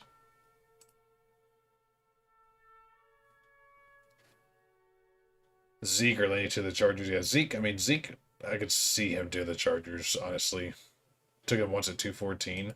I mean, I don't think there's nothing wrong with that. Like, he's going to sign somewhere, and wherever he does sign, the hype around it will probably make him be like go up a few rounds and, depending on where he goes. So, I don't think there's anything wrong with taking him. Like, it definitely feels gross, but how do you hit 3 hypnosis in a row when it's 60 accuracy? That is stupid. Good thing I can just tank all of these hits, though. I'm going to spam Wish, though, for when I wake up.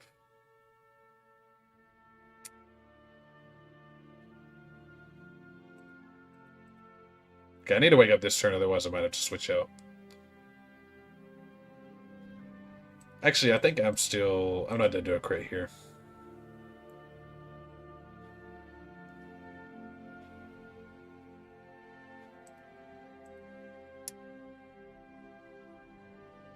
I am dead to a crit here, unfortunately.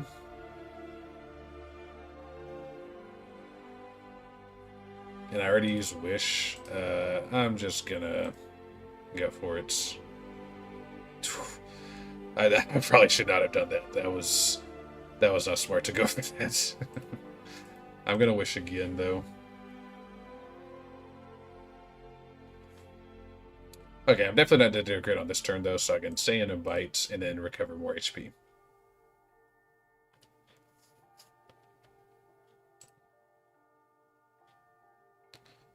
Peregrine's literally not missing Hypnosis. I'm surprised it didn't go for it again after I woke up for the 3rd or 4th time or whatever.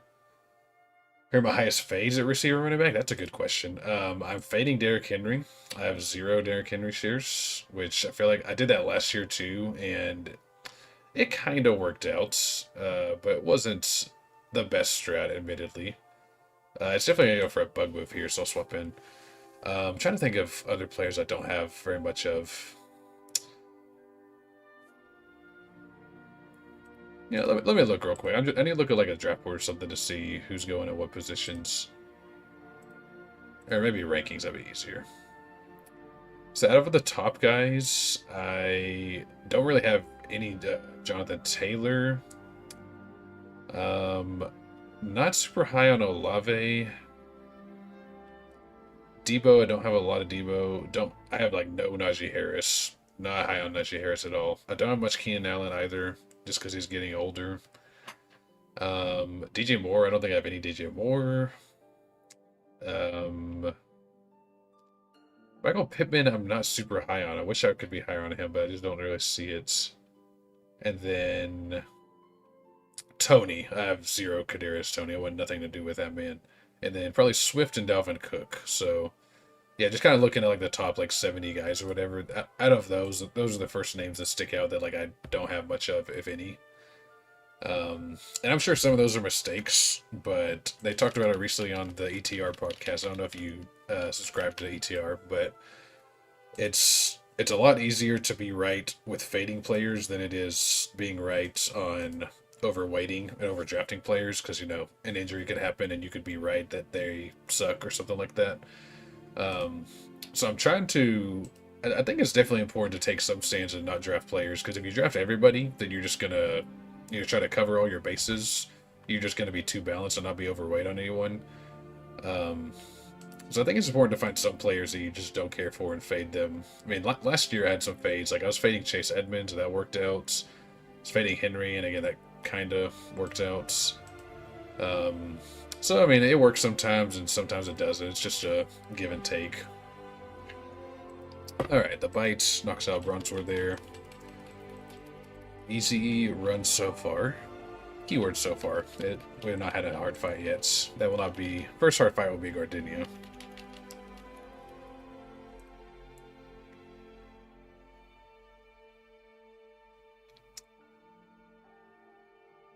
Yeah, well, with CMC, I would have some. Like, I have no problem with CMC this year, but like I said, I can just never get...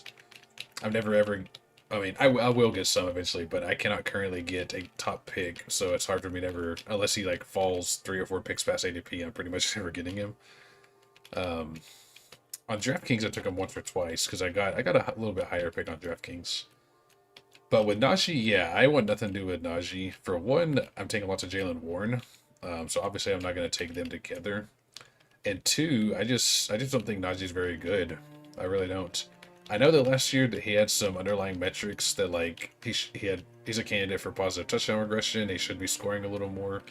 So I understand that. Like I don't think he's horrible at that price, but I would just rather take other running backs to that range, and then I'd rather just get Jalen Warren, who looked just as good, if not a little bit better, more at least more efficient than Najee last year. And he's a pretty good. Warren's a pretty good pass catcher too, so that makes me want to draft him a little more. Yeah, that's kind of my stance on Najee, though. I was also very anti-Najee last year, and that worked out, so I'm kind of just trying to ride that momentum again. For this next team, there's a Driftbloom, so I'm going to lead with a Brown against that. There is a Makohita, so I got Crobat for that. There's the Whalmer. Who do I have for a Whalmer? Jomer can take on Whalmer, I guess. Yeah, we'll do that. And then for the Blissey, could take care of that with Monferno, Matang, and Gyarados. So, yeah, that'll be a good enough team for this next fight.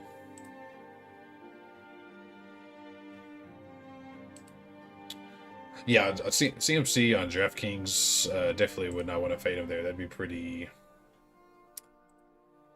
scary to fade CMC. Last year, I was all over CMC. I was taking him first pretty much every time over Taylor. And, you know, that worked out for the most part, but... Here, let's heal. Steelers do have a better O-line this year. Yeah, you're right. They do have a better O-line. His workload is top-notch. They're another team that could take the jump. I do agree that as a whole, I think they can take a jump. I have a good amount of Pickett. I have lots of Warren. I like Freiermuth a good bit. I like Deontay Johnson. I like most of the offense. So, I mean, I guess I probably should have a little more Najee. If I like most of the offense, I probably should get some Najee in there. Yeah, he's probably not someone that I want to completely fade. He's someone that here's how I guess I think about it. Like, he has a pretty decent floor, but I just don't think his ceiling is massive. And some other players in that range, I think they have some really big ceilings. Like Ken Walker, I think Ken Walker's ceiling is a lot higher than Najee. Obviously, Walker's, you know, his base projection's not going to be that high because of Charbonnet, but like if Charbonnet gets hurt or something, then Walker's his ceiling is through the roof. You know, just for example, someone that's close to him, or Gibbs, you know, if Devon gets hurt, then Gibbs has a massive ceiling. So, but like if Jalen Warren gets hurt, I still don't think that Najee's gonna have that much higher of a ceiling. Like, yeah, it'd be better for sure. I don't know. I guess that's just the way I'm trying to look at it. But you are right though. Like the Steelers as a whole will probably be better, and if I like lots of the other players on offense, I probably should try to get some Najee. So, you know, just for you, next time I draft, if he's there, I might have to take Najee. Let's level up Jomer here to like 22 or 23.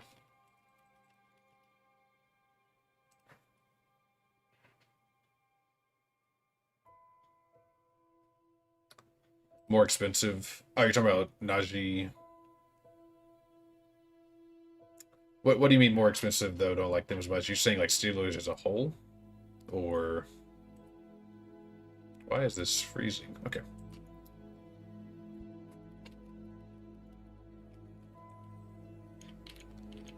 I'll get rid of, I guess, Absorb for Bullet Seed.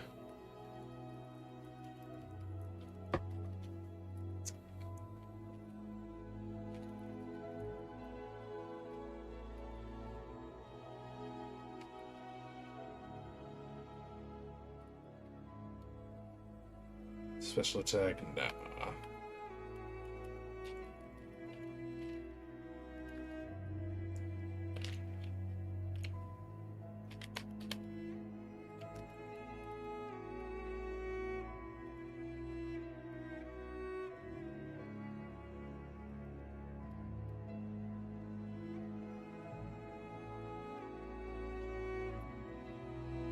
No, I don't want to do stealth roar, actually.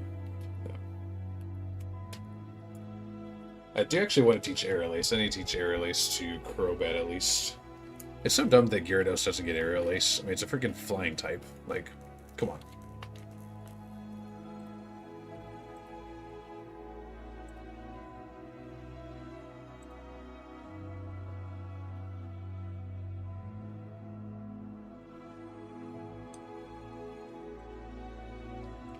Yeah, I mean, you are right. Like, he does have a pretty good workload, and their offensive line has got better, so... Yeah, I guess I don't think about it. I haven't, like, really fully talked about Najee much with anyone, so now that I'm talking about it with you, I get the case. Oh, hi. Sorry, it scared me. I'm leaving. Oh, you're leaving? Mm-hmm. Where are you going? I'm going to blackout. Oh, okay. Have fun. This is my wife. Hello. Wife reveal. Hello. Have fun. I'll see you later. I love you. Love you. Should I delete Rock Tomb for Mach Punch? Nah, I like having Rock Tomb as a coverage move. We'll do that. But anyways, yeah, I get the point, though. I'll try to get some Najee. What was I going to do? I was going to teach Water Pulse to Gyarados. And actually, now that she's leaving, I think I might leave that door open to get a little more airflow in here. I just didn't want to bother her by talking. Yeah, let me go do that real quick. And also, I need to fill up my water bottle.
I'm going to plug my mic too.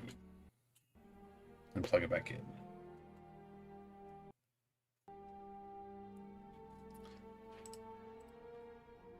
I need to turn up the music on, or the sound on this.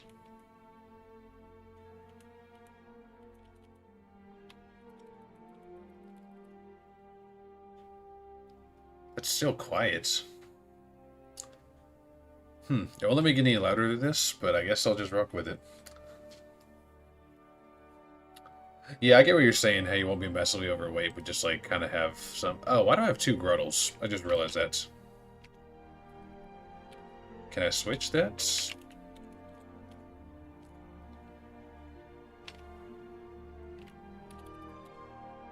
Okay.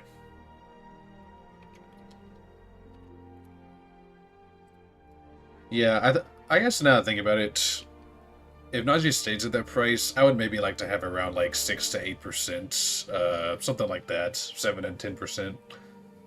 Steelers as a whole cost, gotcha.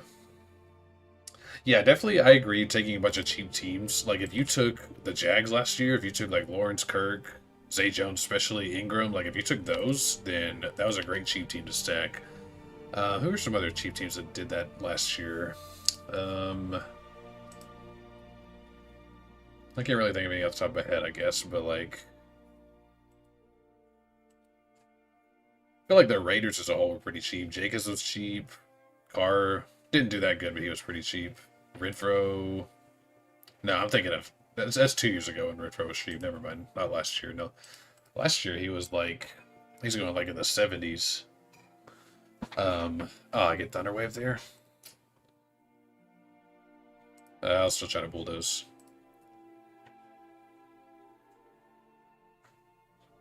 That's true. Yeah, Kareem did do it on his team with the Pats where he had it was Mac and was it Ramondre? So it was like Mac, Ramondre, and Devontae Parker, I think. Yeah, for sure. And that's crazy because Mac wasn't even that good last year, but it just kind of worked out. But obviously, Mondre carried that team. Yeah, I definitely agree on that point. That's kind of what I'm trying to do. Like, the Titans are pretty cheap, and I don't think they're going to be good, but, like, I could see some potential where if Tannehill is still pretty decent, or if he could return to his form from a couple years ago, where he was actually pretty good, Titans could actually not be that bad. So I'd like to get some of them. The Rams, I'm a little biased because yes, I'm a Rams fan, but I think the Rams are definitely going to be better this year. And all of them are pretty cheap, other than Cup, and even Cup is cheap relative to what he should be. Like Cup could easily finish as the overall #1 player in fantasy again. He's going like 6th. Yeah, so that's a team I like to make a leap as well. What was I gonna do? I repel.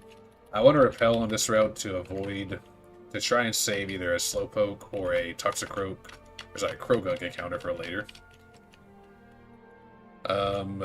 Yeah. What are some other... I'm trying to rack my brain to think of some other teams that did that same thing last year.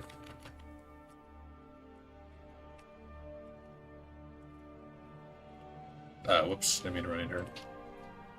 Let's see, the AFC South, none of them, they all sucked. The NFC South was... They all sucked. Well, Eagles, I guess. I mean, the Eagles were relatively cheap and they exploded, so... Yeah, that's some good points for sure. Seahawks, and yeah, the other thing, Seahawks, they were cheap last year. I still think they're too cheap this year. Like, I am really high on Geno. I like Ken Walker, but I like Charbonnet also. Like, I'm fine getting either of those running backs. I love JSN. I love everyone. I love Noah Fant as the last round. Like, I'm probably going to be overweight on every single Seahawks player. Except maybe not Lockett. I think Lockett is fairly priced. But I definitely see the upside case. He's just getting a little older, but I'm still drafting Lockett. Yeah, and it pains me because, you know, as a Rams fan, I hate the Seahawks. But for best ball, I'm not going to let my fandom get in the way of potentially making some money. And I definitely think that Seahawks are undervalued this year still. I think people just still don't believe that Geno... I think that they thought that was a fluke year. And I think to some degree it was a fluke year, but I think his success can still be replicated for the most part. I'm going to do one more rare candy and get everyone to level 23 for this. Even though I don't expect it to be an issue. I won't lie, I really enjoy talking about all this best ball with you. It's nice to... Like, I'm in a couple of, you know, on Twitter and Discord and stuff where I talk, like, text with people about it and message, but, like, actually just physically talking about it, I don't do much of that, so... it's cool to kind of talk all this out with someone who you definitely seem to be, like, sharp and understand, like, you know what you're talking about and everything, so... yeah, I've enjoyed this, for sure. So thanks for conversing with me about all that.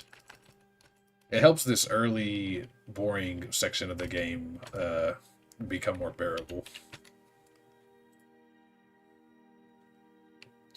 Mid-slamming Rams, I love it. Hell yeah. Yeah, Stafford, I don't get why Stafford is so cheap. I mean, I know that, like, he wasn't that great last year and he's coming off an injury, but he still should be a lot higher. I love, even if I miss out on Cup, I love trying to do, like, a backdoor stack of, like, half Stafford, Higbee, and Van Jefferson, or Tutu. Because that's so cheap, and the upside is there for sure. And Lockett, yeah, Lockett does beat DK every year. You're right about that. It's just that, you know, just because DK is such a freak and people just fall in love with that. But yeah, he does beat him every year. I think the main thing with Lockett is just he's kind of getting older. He's a little more injury prone, and that's why people are not as high on him.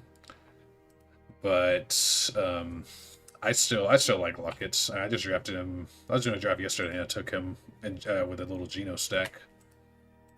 Ooh, that didn't kill, but I did get a flinch, so that'll kill.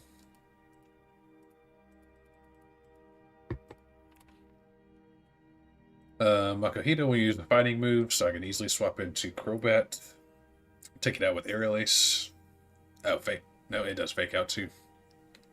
All these Pokemon have fake outs.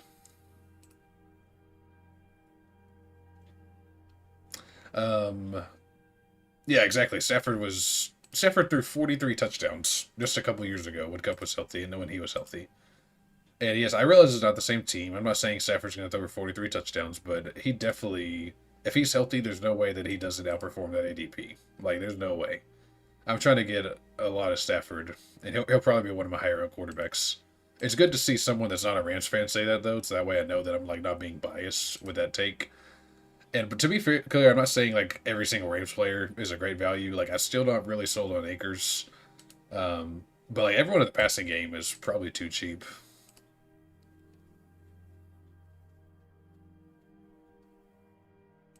Yeah, exactly. I like hearing other people's viewpoints too. That way I know if I'm being biased or not. It just helps. Ice Beam's coming here, so I do need a swap. I can probably just go to, yeah, go to Monferno, do a fake out and then Mach Punch. Wow. I mean, okay, I won't lie. I like never get frozen, so I guess I was due to get frozen at some point. What's it gonna go for a? I guess it's gonna go for a Thunderbolt here, right? So I'll swap into Grotto and then back into Batang. Oh, Hyper Voice. Oh, that makes sense because it's stab. Okay, well now it's gonna do Ice Beam back and swap in.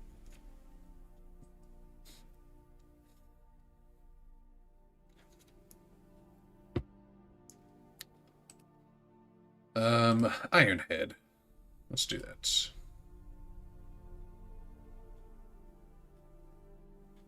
Yeah, Jefferson, that's when he was going in the 200s, I was getting a lot of him. And that's why he's one of my highest owned players. I haven't taken him as much now that his price is rising. But I still think at like 160 or whatever it is, I still think that's a pretty good price because there's no other receiver other than Cup that is going to take snaps from him. I mean, Tutu is just not that good. I mean, we got that rookie from BYU. He could be decent, but he is still a rookie. And McVay generally does not like to play rookies. He at least not a receiver. I mean, yes, Cup had a pretty good rookie season, but like other than that, I can't think of a Rams rookie receiver that really did anything noteworthy.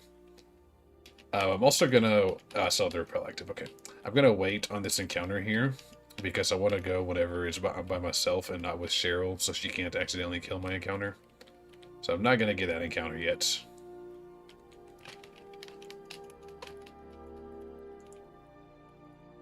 There's only one mandatory battle here, and it's this double battle against some psychic types, so I'll just lead with Umbreon and just pretty much bite all of them to death.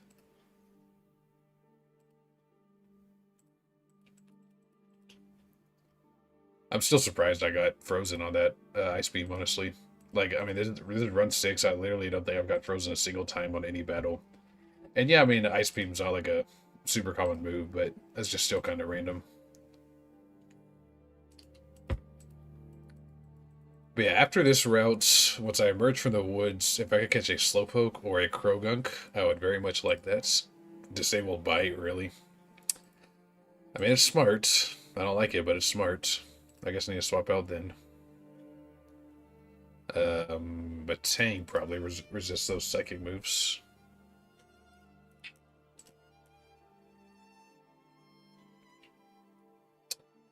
Yeah, I mean, Akers doesn't have much competition. That's true. The thing with Akers, though, I just don't know to believe, like, because he was not good at all until the last, like, 4 weeks, whenever the whole team had kind of just given up. So I don't know what to make of that. If it was, like he was being held back all year and he finally showed what he was capable of, or if it was just like a... Well, I mean, lots of the teams that he went off against also had given up, like the Broncos had completely given up, so, I don't know, it's kind of hard to judge. Plus, he just doesn't catch many passes, so that kind of hurts. But, I mean, I do see the upside, because, like, if the Rams are a good offense, then he's the starting running back on a good offense, and obviously that's good. Like, I've taken some Akers. And probably my favorite team I've drafted so far in any draft does also have Akers. So, Well, it's not my favorite team because of Akers, but just he happens to be on the team. That was actually one I tweeted about a few weeks ago where it was on DraftKings where I got a Tua double with Andrews Ringback, kind of like the team today, but I had also had Mike Williams, and then I got Herbert like 20 picks past ADP, and then I got Akers and some other good running back that I like. I don't remember who it was though, but I just had that team was just like super stacked. But yeah, Akers is on that team though, so I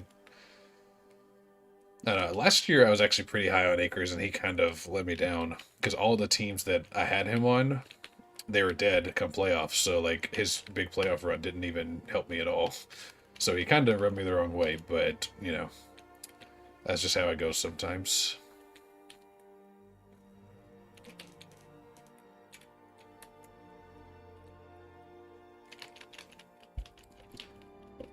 All right, well, here is the end of this.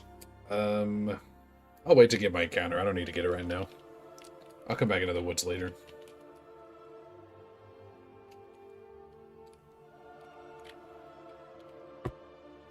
I will go ahead and try to get... Actually, no. I'm going to go get Butterfree first so I can have a sleep Pokemon. And then I'll go get the encounter from right here. Because if I get Krogunk, I would actually probably use that for the next gym because it's poison type.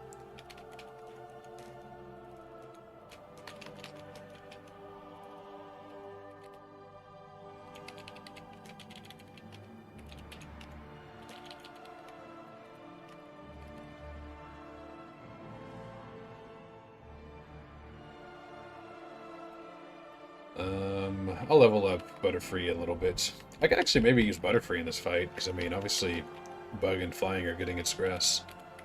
Let's do Silver one instead of Bug Bites. Yeah, Slowpoke in my last run, I evolved into Slowbro. It ended up being really good for me. Okay, I think, well, maybe the music is fine, I guess. Yeah, Slowbro was really good for me in my last run. I didn't get to use it much, but the few fights I did use it, it helped me a lot.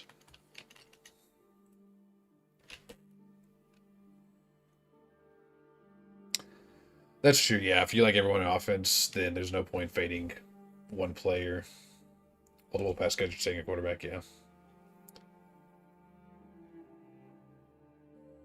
Oh yeah, for sure. With the Titans pass catchers, I've done that a couple times where I took like Burks and Okonkwo, and I didn't take their quarterback, and I think that's fine. Some teams I'm not okay with that, but like a team like that, they could both have good seasons without really needing the quarterback because they're the only two targets there that are remotely talented at all. I'm probably wrong about that, but they definitely don't have much talent. Actually, I need to level up Butterfree a little more because these things are going to be like 17, 18, 19, something like that. I don't want to like die to one of these. So I'll do level 20. So Psybeam 2. I might actually have to use Butterfree for this fight because yeah, that's a pretty good moveset. Let's go to level 20. Okay. I'll go catch whatever this is going to be. If it's Slowpoke, that'll be good for later, but obviously I can't use it now. If it's Toxicroak, Krogunk. I keep saying Toxicroak. If it's Krogunk, then I'll definitely use him now, and if it's Dry Skin, I will use him in many different battles in this game. I have not been lucky enough to get a Dry Skin Krogunk yet in any of my runs.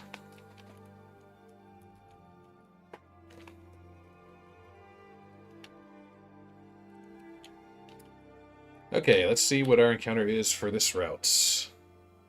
Okay, there's a Slowpoke. Yep, I will definitely take Slowpoke. Good Pokemon.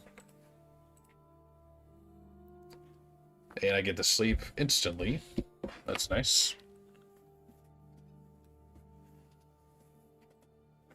I'm just gonna try to throw some Pokeballs at it.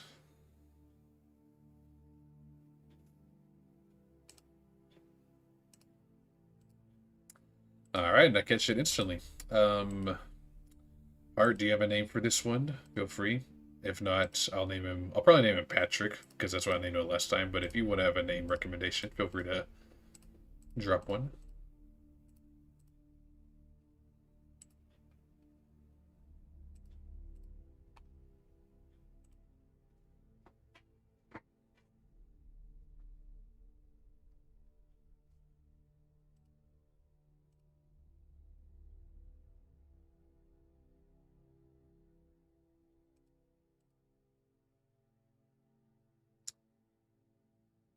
Hmm. This music is just so quiet I can barely hear it. Oh, never mind. I just have my thing down. Okay. Okay, I can hear it now. Patrick. Okay, we'll go with Patrick.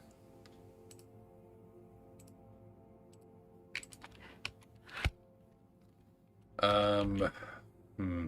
I guess before I go do anything else, I'll go get the fossils and everything. Because I could, get an Aerodactyl, could get a Shieldon, which Shieldon ended up being really good for me a few runs ago. Yes, I'll take all the fossils. Now lots of mashing A to skip through all this. Yeah, so either Shieldon or Aerodactyl is probably what I'll go here for fossils. Maybe Armaldo, or I mean Anorith, if it has like battle armor. Before I can do that though, I have to run into, well, let's just go and swap out Butterfree for, who else would be better for this next section? Gotta find that one Ice-type trainer. Gotta find that one that's flying types. Probably just Umbreon, just have good bulk in general.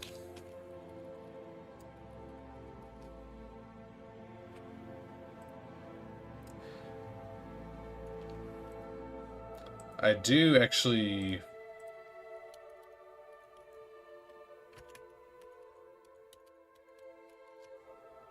So the Slowpoke's not that great.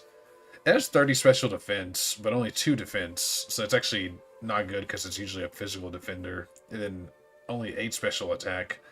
I'm trying to think, is it Slow King that's the opposite? Like, Slow King has good special defense, or vice versa? Because if that's the case, I can evolve into Slow King instead. Let's see. Slow King has... Okay. 100 special attack, 110 special defense. So I might have to evolve this into Slow King instead of Slow Bro, because the special defense is going to be better than physical defense. It's also minus defense nature, yeah, so I'm definitely going to evolve that into Slow King. Slow King is obviously still really good, but I do prefer Slowpoke a little bit. Wait, the delay OP? Am I delaying, or are you talking about something else? Oh, I need to take that off. Yeah, my box is not looking too great, honestly. I don't really have any great Pokemon other than Torchic in there, but my current party, I do have lots of good Pokemon. I'll go trigger the cutscene with Barry and then Cynthia, and then I'll go get the fossil encounter.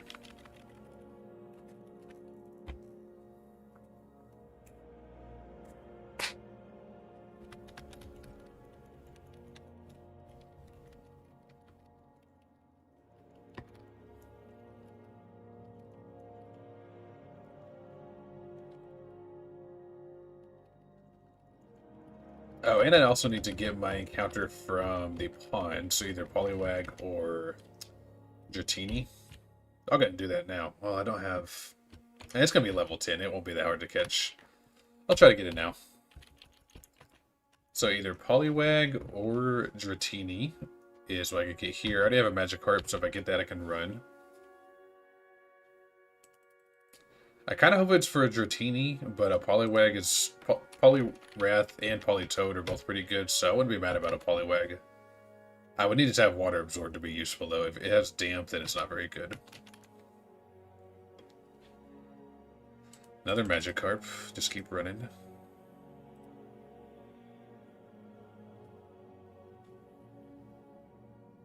Oh, gotcha. Yeah, I forgot there is a delay between. Yeah. Yeah, so I know it's not ideal to have it that way. I have my latency on medium because if I have it too much, then it causes the quality to go down if I make it to where it's super fast, like reaction time. So I just kind of have it in the middle to where there's like a moderate delay, but the quality isn't too bad. And Poliwag's the encounter. Okay, if it gets Water Absorb, I will definitely want to use it. If not, then probably won't be using much Poliwag.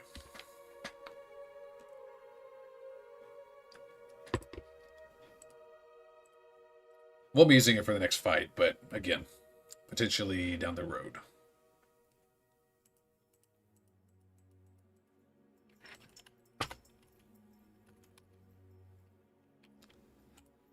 I think I named this Isaac last time after one of my students, so I'll do that again this time. So now I gotta go back and trigger the Cynthia battle, or not battle, that'd be scary. Just the little cutscene here. And before I go off and find Gardenia, I'm going to, gotta go back and get the fossil encounter.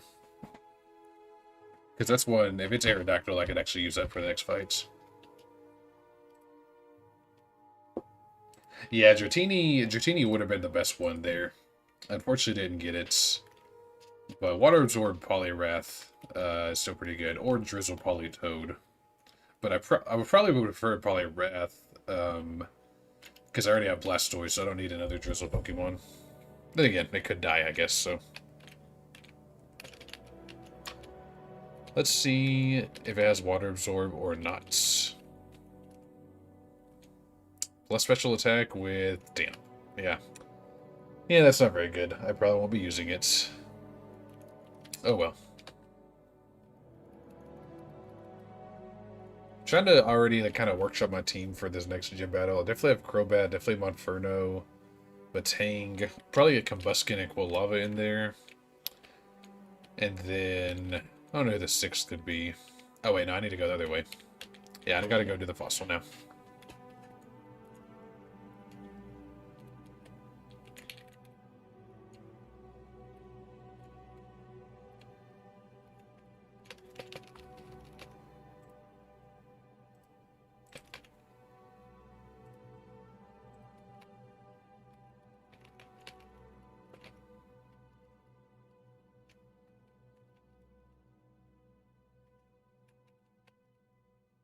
Also over here is the Silver Powder and Substitute? No, not Substitute. Some kind of move is over here. It's Silver Powder, it's here, and then over there it's a TM. Sleep Talk, okay. Definitely not Substitute. It started with S, though. I guess I got that right.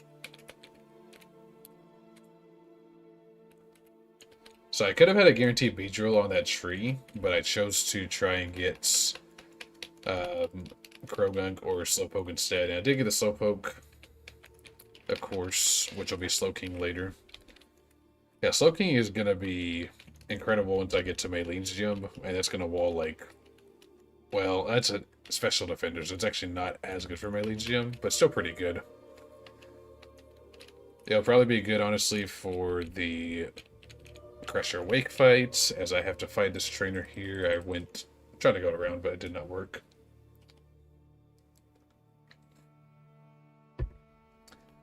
Chikorita.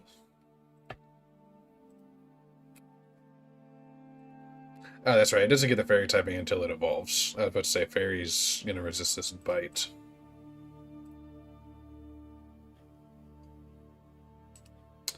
Yeah, that's the thing. Every time, like, trying other fossils does sound fun, but I think Bastiodon really is just the best.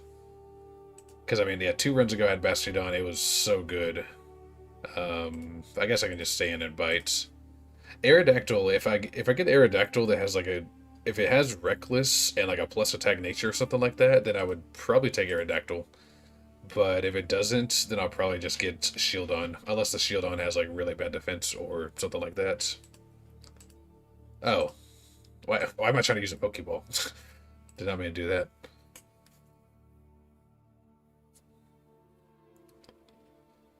Yeah, I mean, then Anorith with Battle Armor is not bad. Kabuto and Ammonite, they both can get Battle Armor, but I don't really care much for either of them. Could get a Leap if I just want to stall, you know, Toxic Stall, but that's... I don't care for Cordilli that much. And then Rampardos is not very good. So yeah, pretty much Shieldon or Aerodactyl is really the only one that I try to get. But if they both like have really bad stats, then I guess I'll consider someone else. Gonna Repel.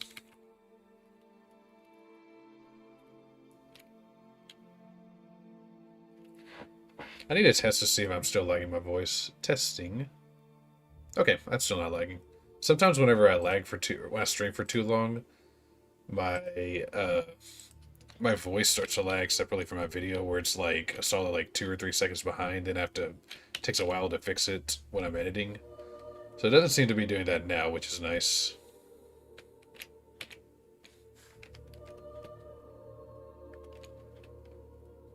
I guess I need to dump a couple of these Pokemon at the PC to make room.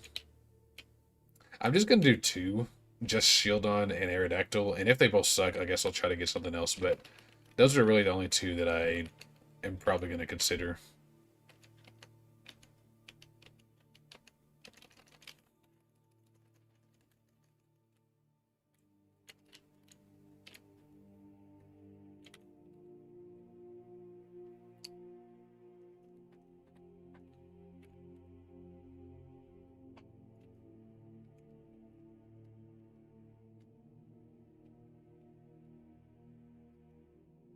Wait, not yet.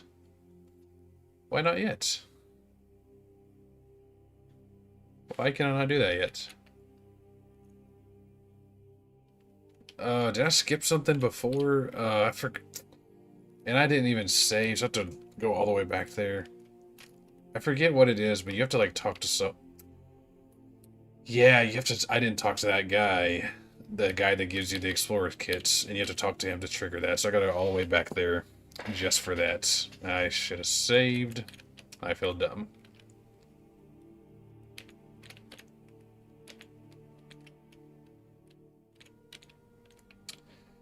Oh well, it won't take that long at least.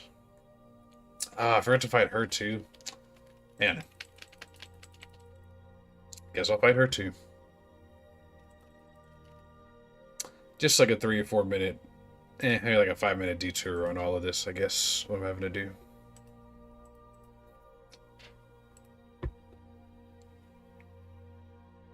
Oh yeah, so I love Skyrim.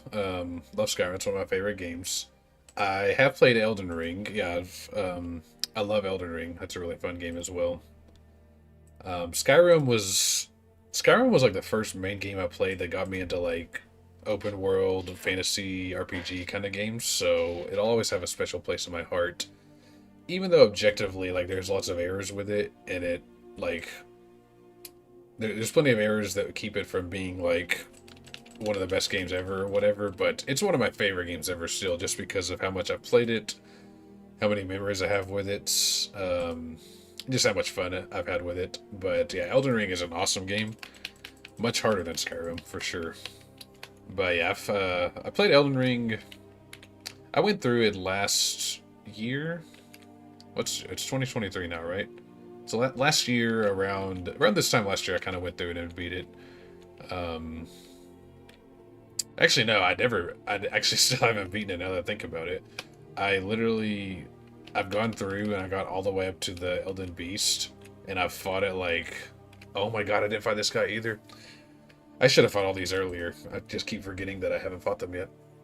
But the Elden Beast I actually never beat, and I still have not beaten it. Like, if I sat down and actually tried multiple times, I'm sure I could, but like, I'll just randomly get on, try a couple times, fail, and then I won't play again for a few weeks. That's just kind of where I'm at now. Because my character is definitely not a good build to try to beat it, because it's like a physical attacker, and I have no range attacks, and you have to pretty much just spam range attacks against the Elden Beasts, so I cannot be doing that.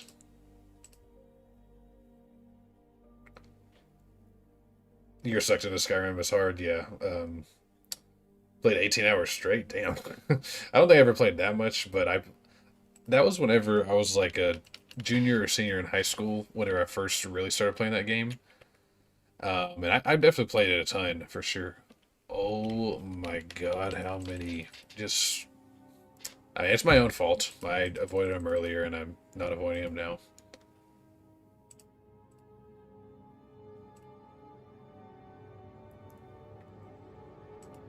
But yeah, I've played so much Skyrim. I've easily put like 500 or 600 hours into Skyrim in my whole life. Probably more than that, honestly. But then again, it's been out for like what, 12, going to 11. So yeah, I've been out for like 12 years at this point. So there's been plenty of time to put hours into it, and I've played with all kinds of different mods and all that stuff to make it interesting. But I'm at the point now where it's like I feel like I've done every single thing I can do in that game, so I just don't really play it anymore. I get paralyzed there.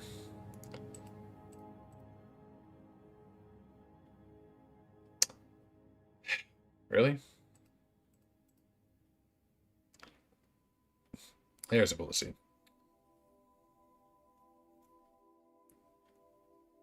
Dude, yes, Margit. Oh my god, Margit I played.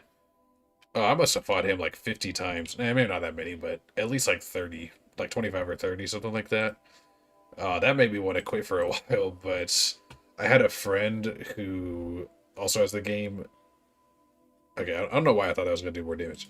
I had a friend that like helped me fight him, and yes, whenever you have a friend, they like have double health or whatever.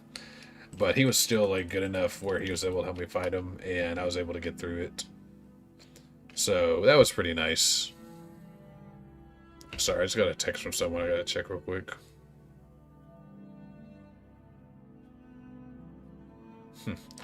um, what was I saying though? But yeah, eventually I did beat Morgan. Then after that, I did enjoy the game a lot more because it just kind of opened up and had a lot more options. What I ended up sticking with and was my favorite, and still my current build, was my melee build where I don't know how I did it, but I put so many points into like um, vigor and strength and endurance to where I have the heaviest and best armor set in the game, which is what's it called? It starts. I want to say it starts with an H.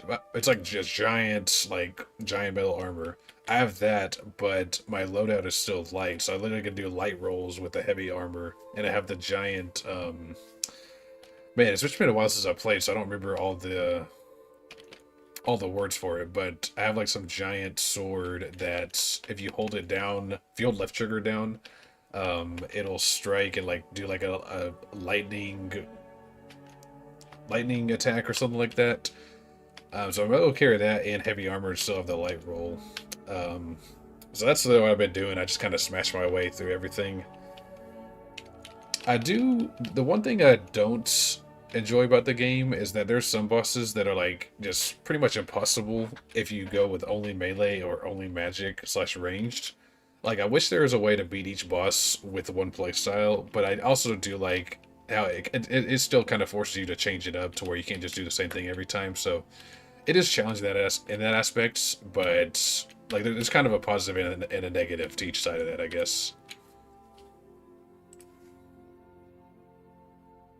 Fellow strength builder. Okay, so your strength, nice. Yeah, and that was my first Souls game as well.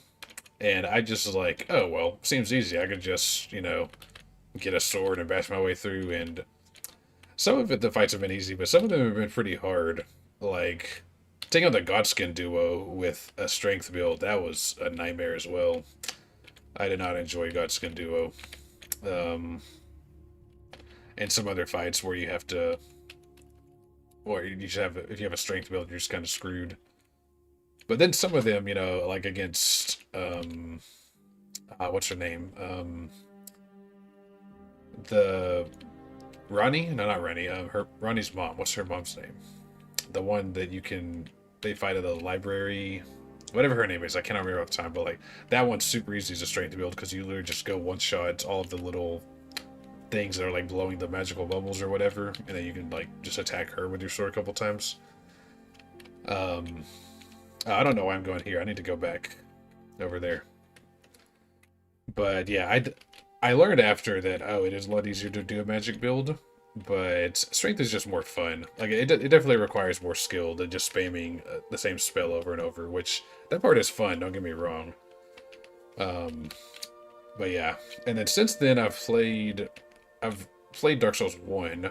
I've not played 2 or 3 because I don't want to buy them, but eventually I'll buy them, I'm sure. And I've heard that Sekiro, however you say it, is also really good. And Bloodborne, of course. All the Souls games are good from what I can tell. Oh, okay. This Aerodactyl is pretty good. It's got Rockhead. Not Reckless, Rockhead. I don't know why I was thinking it's called Reckless. So it has Rockhead. It has plus special defense, which, that's fine. Minus special attack, that doesn't matter. I'm still going to try to see what the shield on stats are, though. And then has 23 attack IVs and 23 speed IVs. So yeah, that is a pretty good Aerodactyl. That's going to be tough to decide now, unless Shieldon's really bad. Your Rat Brain, like, smash things with Big Sword. Yeah, exactly. That's kind of where I'm at now. I just run around, just bash everything with a big sword.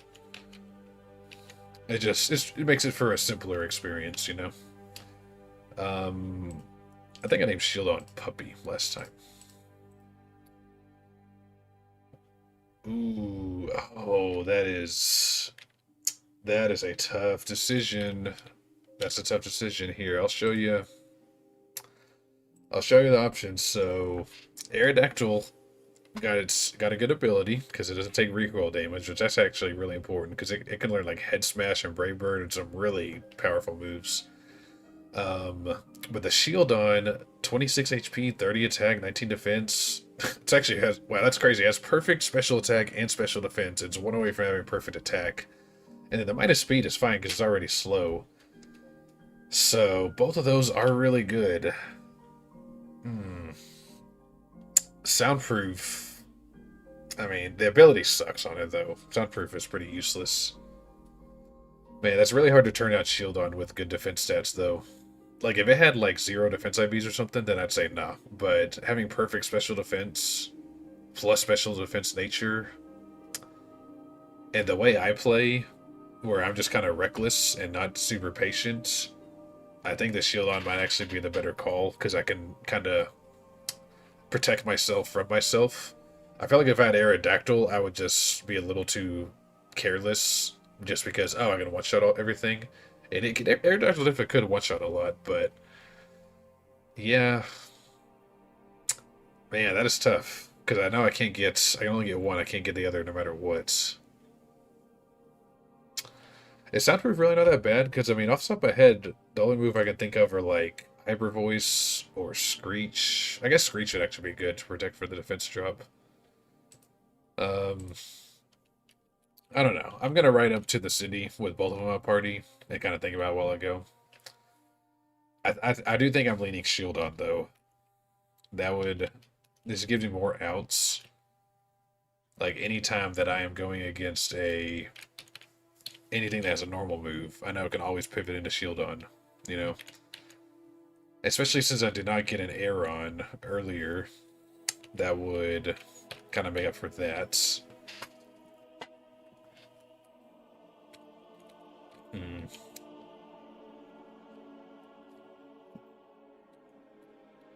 I think... I didn't mean to fight them. Well...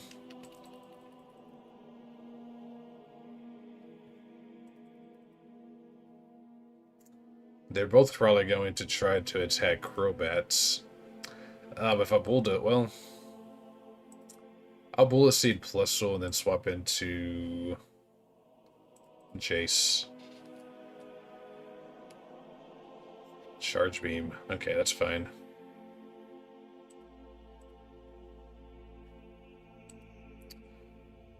Yeah, so what? Screech, Hyper Voice, Echo to Voice, I guess, is also a move. Oh, please knock this out. Okay, thank you. That's actually, honestly, now that I think about it, Soundproof is better than freaking Sturdy, because Sturdy in this game does not work how it's supposed to, and it only protects against moves like Fissure and other, like, actual one-shot moves. Yeah, I think I'm gonna pick Shield on. I'm gonna go with Shield on. Oh, I got back-to-back 3-hit Bullet Seeds. That's nice. Don't have to worry about multiple turns.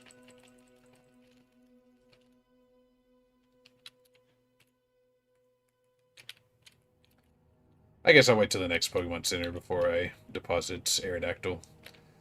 With Aerodactyl, I think if it had like a plus attack nature or something, then I really would have strongly considered it. But it's not plus attack, it's not plus speed, and those are its two best stats. But Shield on is like, yeah. I mean, perfect. I mean, literally could not be any more perfect for special defense. And I know it's more of a physical defender, but it still has pretty good special defense. And then, I mean, 30 attack, like, that's pretty sick. 26 HP. Hopefully I don't let mine die too early this time.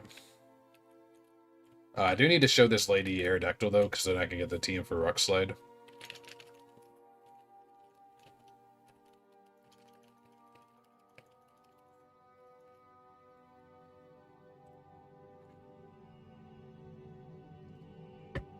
Yeah, Sturdy... Oh, wait, okay, so... Wow, that's actually a lot. Supersonic, Uproar, Bug Buzz is a sound move? I did not know that. Disarming Voice, Heal Bell, Parasong is a... Oh, wow, okay. That's actually... Yeah, that's a lot more sound moves than I thought. And Grass Whistle.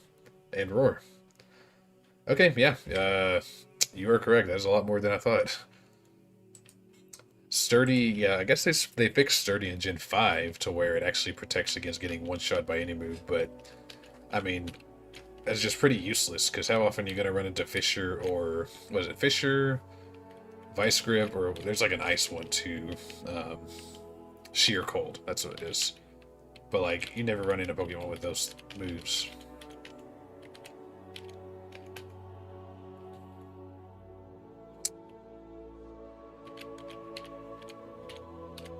Sorry, Aerodactyl. You were pretty good, but just not good enough for me to really want to take you. I might take Shieldon on for the ride for this next fight, for this next section. Yeah, let's do that. Actually, there's really no reason for me to do that. There's really no reason for me to do that and potentially risk losing him, so I'm gonna have him sit out.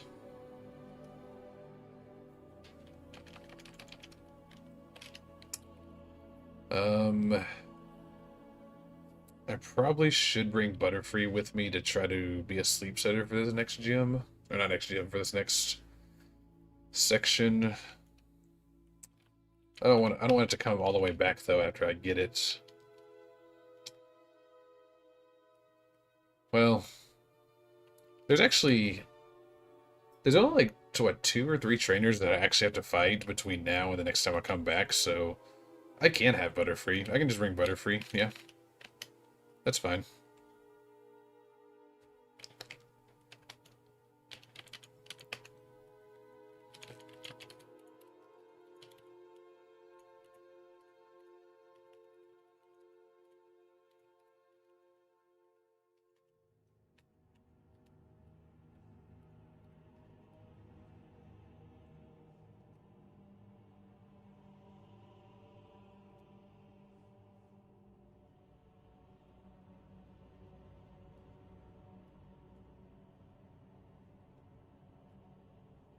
Why is there no music playing right now?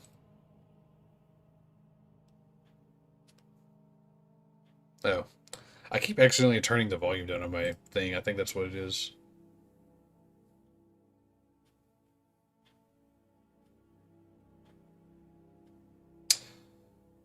Okay, yeah, yeah, Aaron does have Bug Buzz. Yeah, I mean, it would make sense because that sounds like a sound move, like the bug is, buzzing or whatever. I wouldn't be surprised. I think I actually am gonna have Butterfree for this fight, because I forgot it gets Air Slash. And then Psybeam for the... Really just tanks everything. Well, sorry, it doesn't tank everything, but it like has good coverage for to attack other Pokemon.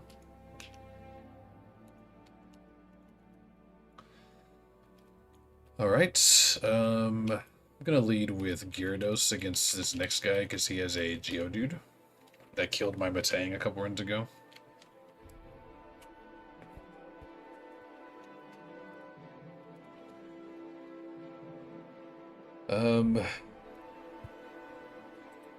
What was I gonna say? I already forgot. Oh yeah, so I repelled there so I can try to get the Munchlax on the next route. Could also try to get a Bagon, but that's a lower chance than a Munchlax, so...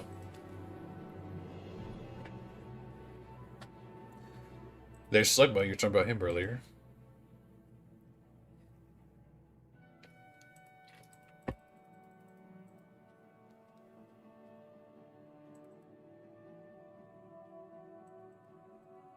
It doesn't quite kill the Beldum.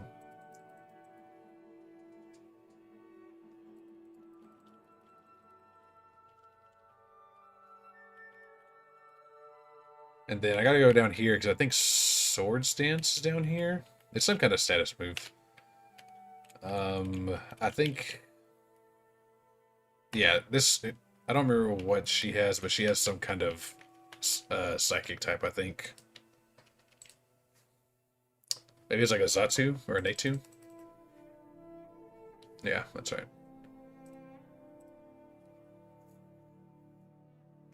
Oh, wow, it lived that? Okay. You can hear the music? Okay, yeah. I think it's just on my headphones. I just keep accidentally turning the knob that changes the volume. Okay, this fairy type I need to swap out. Crobat will do. Poison Fang. I could also try to get a Swablu, but I really do think Munchlax is better than anything else I could get on this route, so I'm going to try to go all in for Munchlax.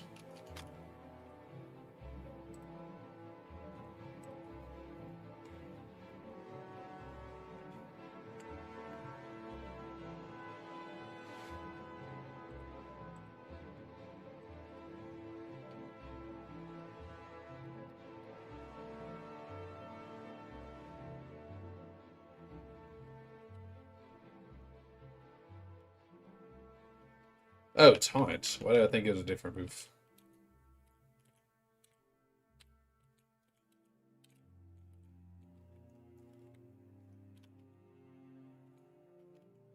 Whoops.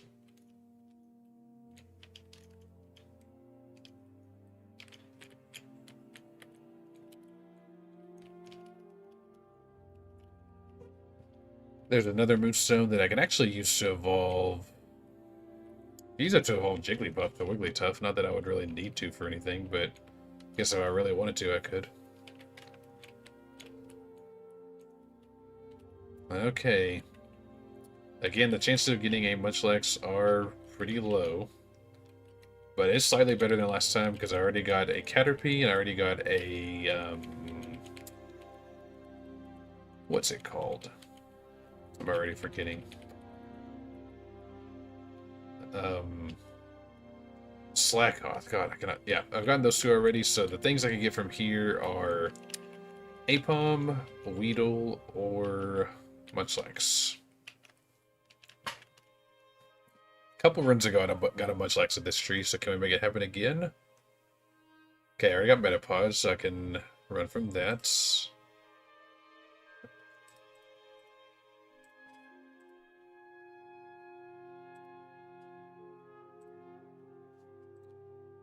Let's try it again. Munchlax, please.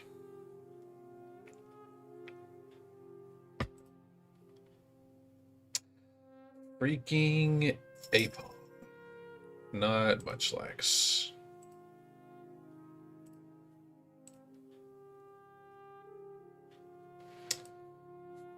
I feel like, honestly, I've not gotten great encounter luck. I feel like the past, 4 or 5 times I've said, hopefully I get this. Did not get that.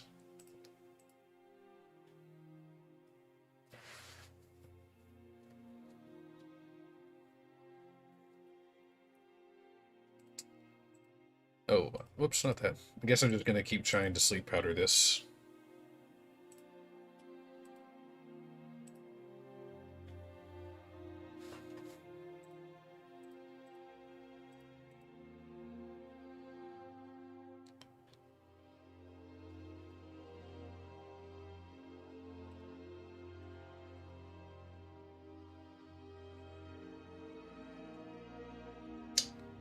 Come on, Apom.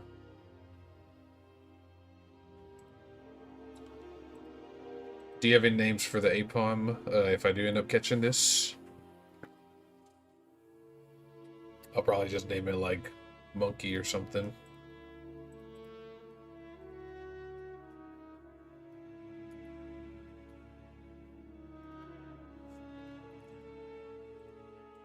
I know I could attack it, but I think a crit Psybeam might actually kill it, so I'm afraid to attack it.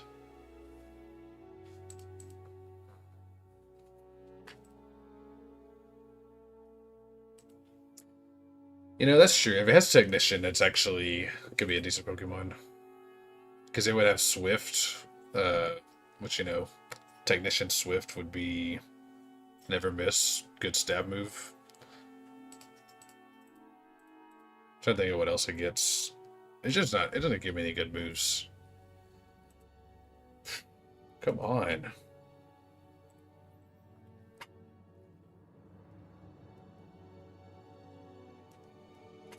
Okay, I'm gonna swap in Umbreon to do like quick attack, because that won't kill. That will maybe do like a third or something.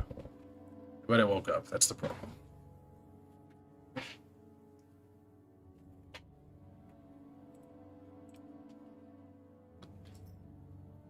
Not a third, that's less than that.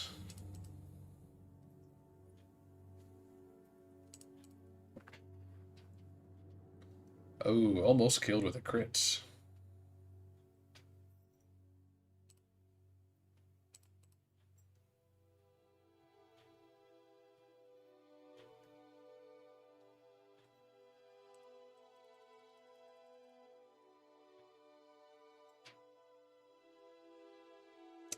Dude, come on, Apom. Freaking just get in the Pokeball.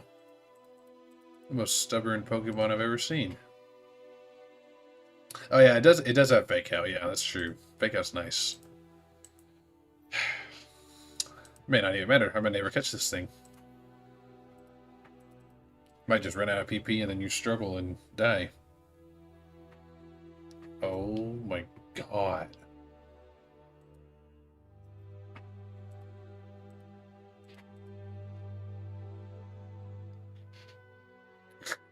Dude, it has like no health. It's not even shaking once. What is happening?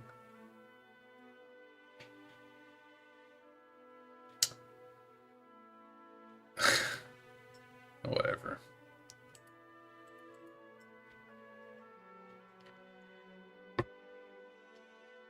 Fine. Jeez, that was what, like 10 Pokeballs? Something like that?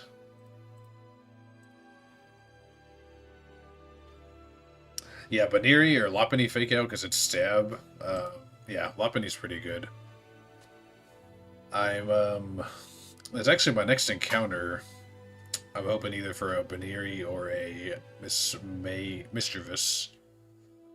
I don't know if I'll get that now. We'll see. I'll just name it Monk.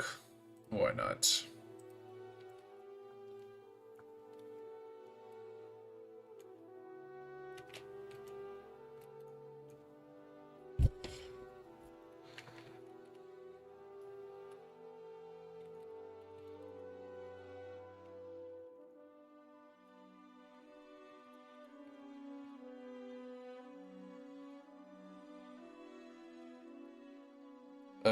I'll run through. How about this? I'm gonna run through the encounters. Find guard. Ah, I forgot to get a level 20 Pokemon.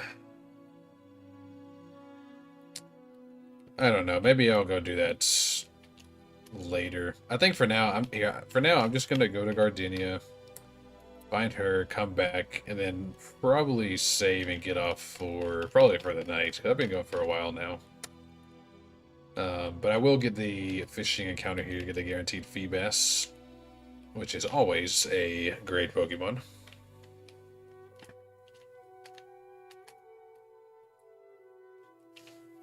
Whoa, a Feebas, no way.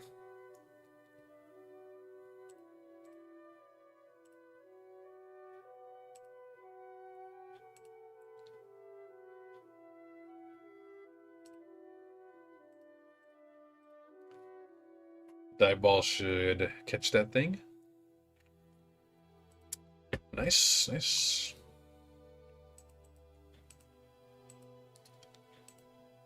I normally name my Feebas Mike.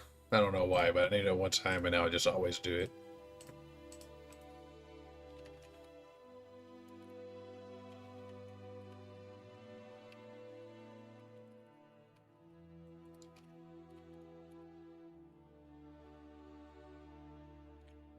I gotta go back and get the Prism Scale to actually evolve Feebas. Yeah, I need a level 20 Pokemon to guarantee my Sneasel encounter, but I don't feel like going back and doing that right now, so I'll probably do that later. Maybe I'll do that off screen whenever. That way, because that can take a while. You have to run around just for using multiple repels until I finally get one. I don't know. We'll see.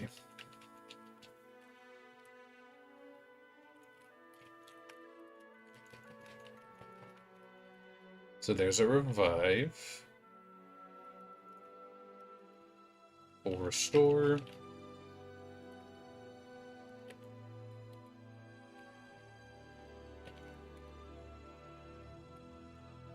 Never melt ice.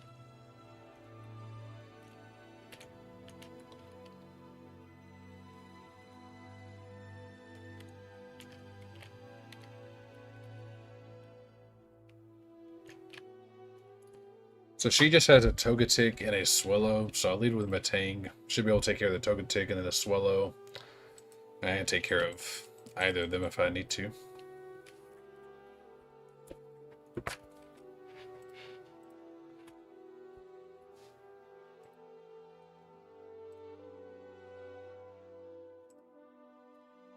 Thanks, Hard. I appreciate it. Yeah. Like I said, I'll still be on for like a few more minutes, but I will be getting off pretty soon. But yeah, I hope you have a good evening as well. I had a great time chatting Pokemon and best ball and all that stuff with you. So, yeah, I appreciate it. Thank you.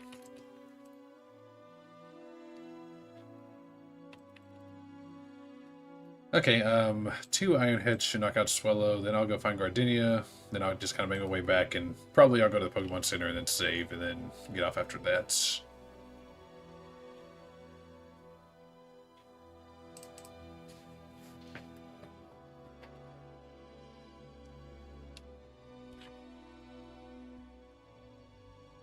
Yeah, if only this Matang was Iron Fist, because I have a plus attack nature, that would have been so good with like Meteor Mash. That would have turned into an amazing encounter. Still a really good encounter, though.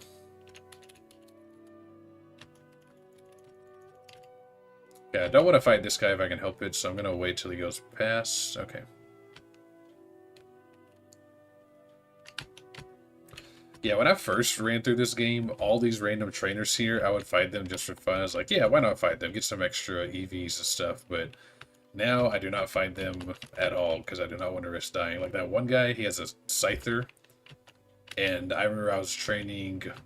I had like Monferno in front because I was training... Oh, well, you know, it's a fire type, so this guy probably has an ice type. And then he has a Scyther, and then he like hits me with like an air slash crit and kills my Monferno.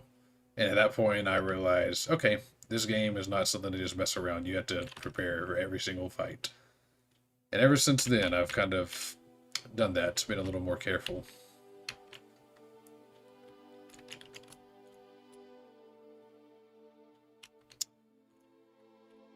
Alright, yeah, I'll go back and get the Sneasel later. I always think the Sneasel's a really good encounter, but then, like, I never use it. Like, last run I didn't use it at all. It doesn't help that you can't evolve it until a lot later in the game. Well, I say a lot later. Until, like, the 4th gym. Which is not useful at all against 4th gym. Not useful. It's really not useful against lots of the gyms. That's the thing. It's useful against this gym, I guess. And potentially the Elite Four if it has, like, really good stats. But it's just kind of a glass cannon.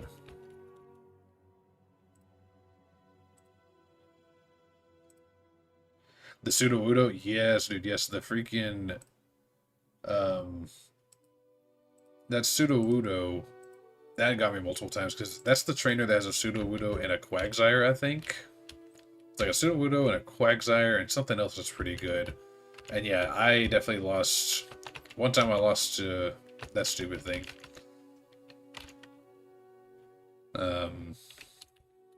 So yeah, lots of tough ones there. Actually, I guess I don't even have to save because I just healed, or I don't have to heal up because I just healed up. And looking at this team, 4 of those, I'm probably going to have Matang, Butterfree, Crobat, and Monferno for the Gardenia fight. I'll probably put Quilava on there. And then the 6th one, I don't know who the 6th one will be yet. I'll think about it. We'll see. I will probably stream tomorrow. I don't know when. I normally like to stream in the morning, but I didn't get to today. And I don't want to like commit to it and schedule it in case I can't. But I would like roughly say probably stream tomorrow morning. So if you're free tomorrow and you want to watch, you know, Of course, well, I'm going to stop on by... yeah, yeah, they have a Quagsmire as well. Yeah, or Quagsire. Yeah. Yeah, I ran into that one time and I did not have a grass type, and that almost killed me. Yeah. I'm gonna hop off though, so I appreciate you watching. Appreciate everyone else. If anyone else is watching right now, I appreciate it. Had a good stream. Had a pretty good time. Didn't lose any Pokemon, so that's honestly the best part about it. So yeah. I'll see y'all next time. Have a good one.